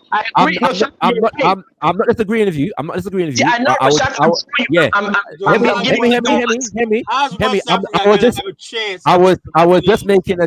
just making a distinction between. Yeah, I know, Shaka. I agree with you, but what I'm showing Shaka, what I'm showing you is that the nuance, and this is the mistake people make. People take complex West African societies as if that's the norm. And most West African societies did not go towards complexity. They don't like hierarchical societies. No, I get the point that you're making, but the point is I get the point that you're making, but your point is So wait, Shaka, if that's the case, then the idea that West Africans were sitting down in their villages, trading and bartering amongst themselves within the village is false, because most of them were subsistence. That means you got your living and your daily sustenance through your own efforts. Nobody said all of them. But the idea, nobody was making that argument that every African society was the same. The point that he's making. West Africa had a tribe called the Dayula. If you don't know that, you need to get off this panel. The Dayula were traders who traded from one area of West Africa to the other. He's not saying that trade. Carla, I'm asking you directly. Are you saying that Africa is too diverse for that simplistic? Trade, but they did have trading clans. So now, Carla and Kofi. Hold on. Now the people who dealt with gold and silver were called Wangara. These were gold traders and everything. Not everybody traded gold, but the Wangara clans did. The Dayula clans did. Carla and Kofi, I want to ask both of you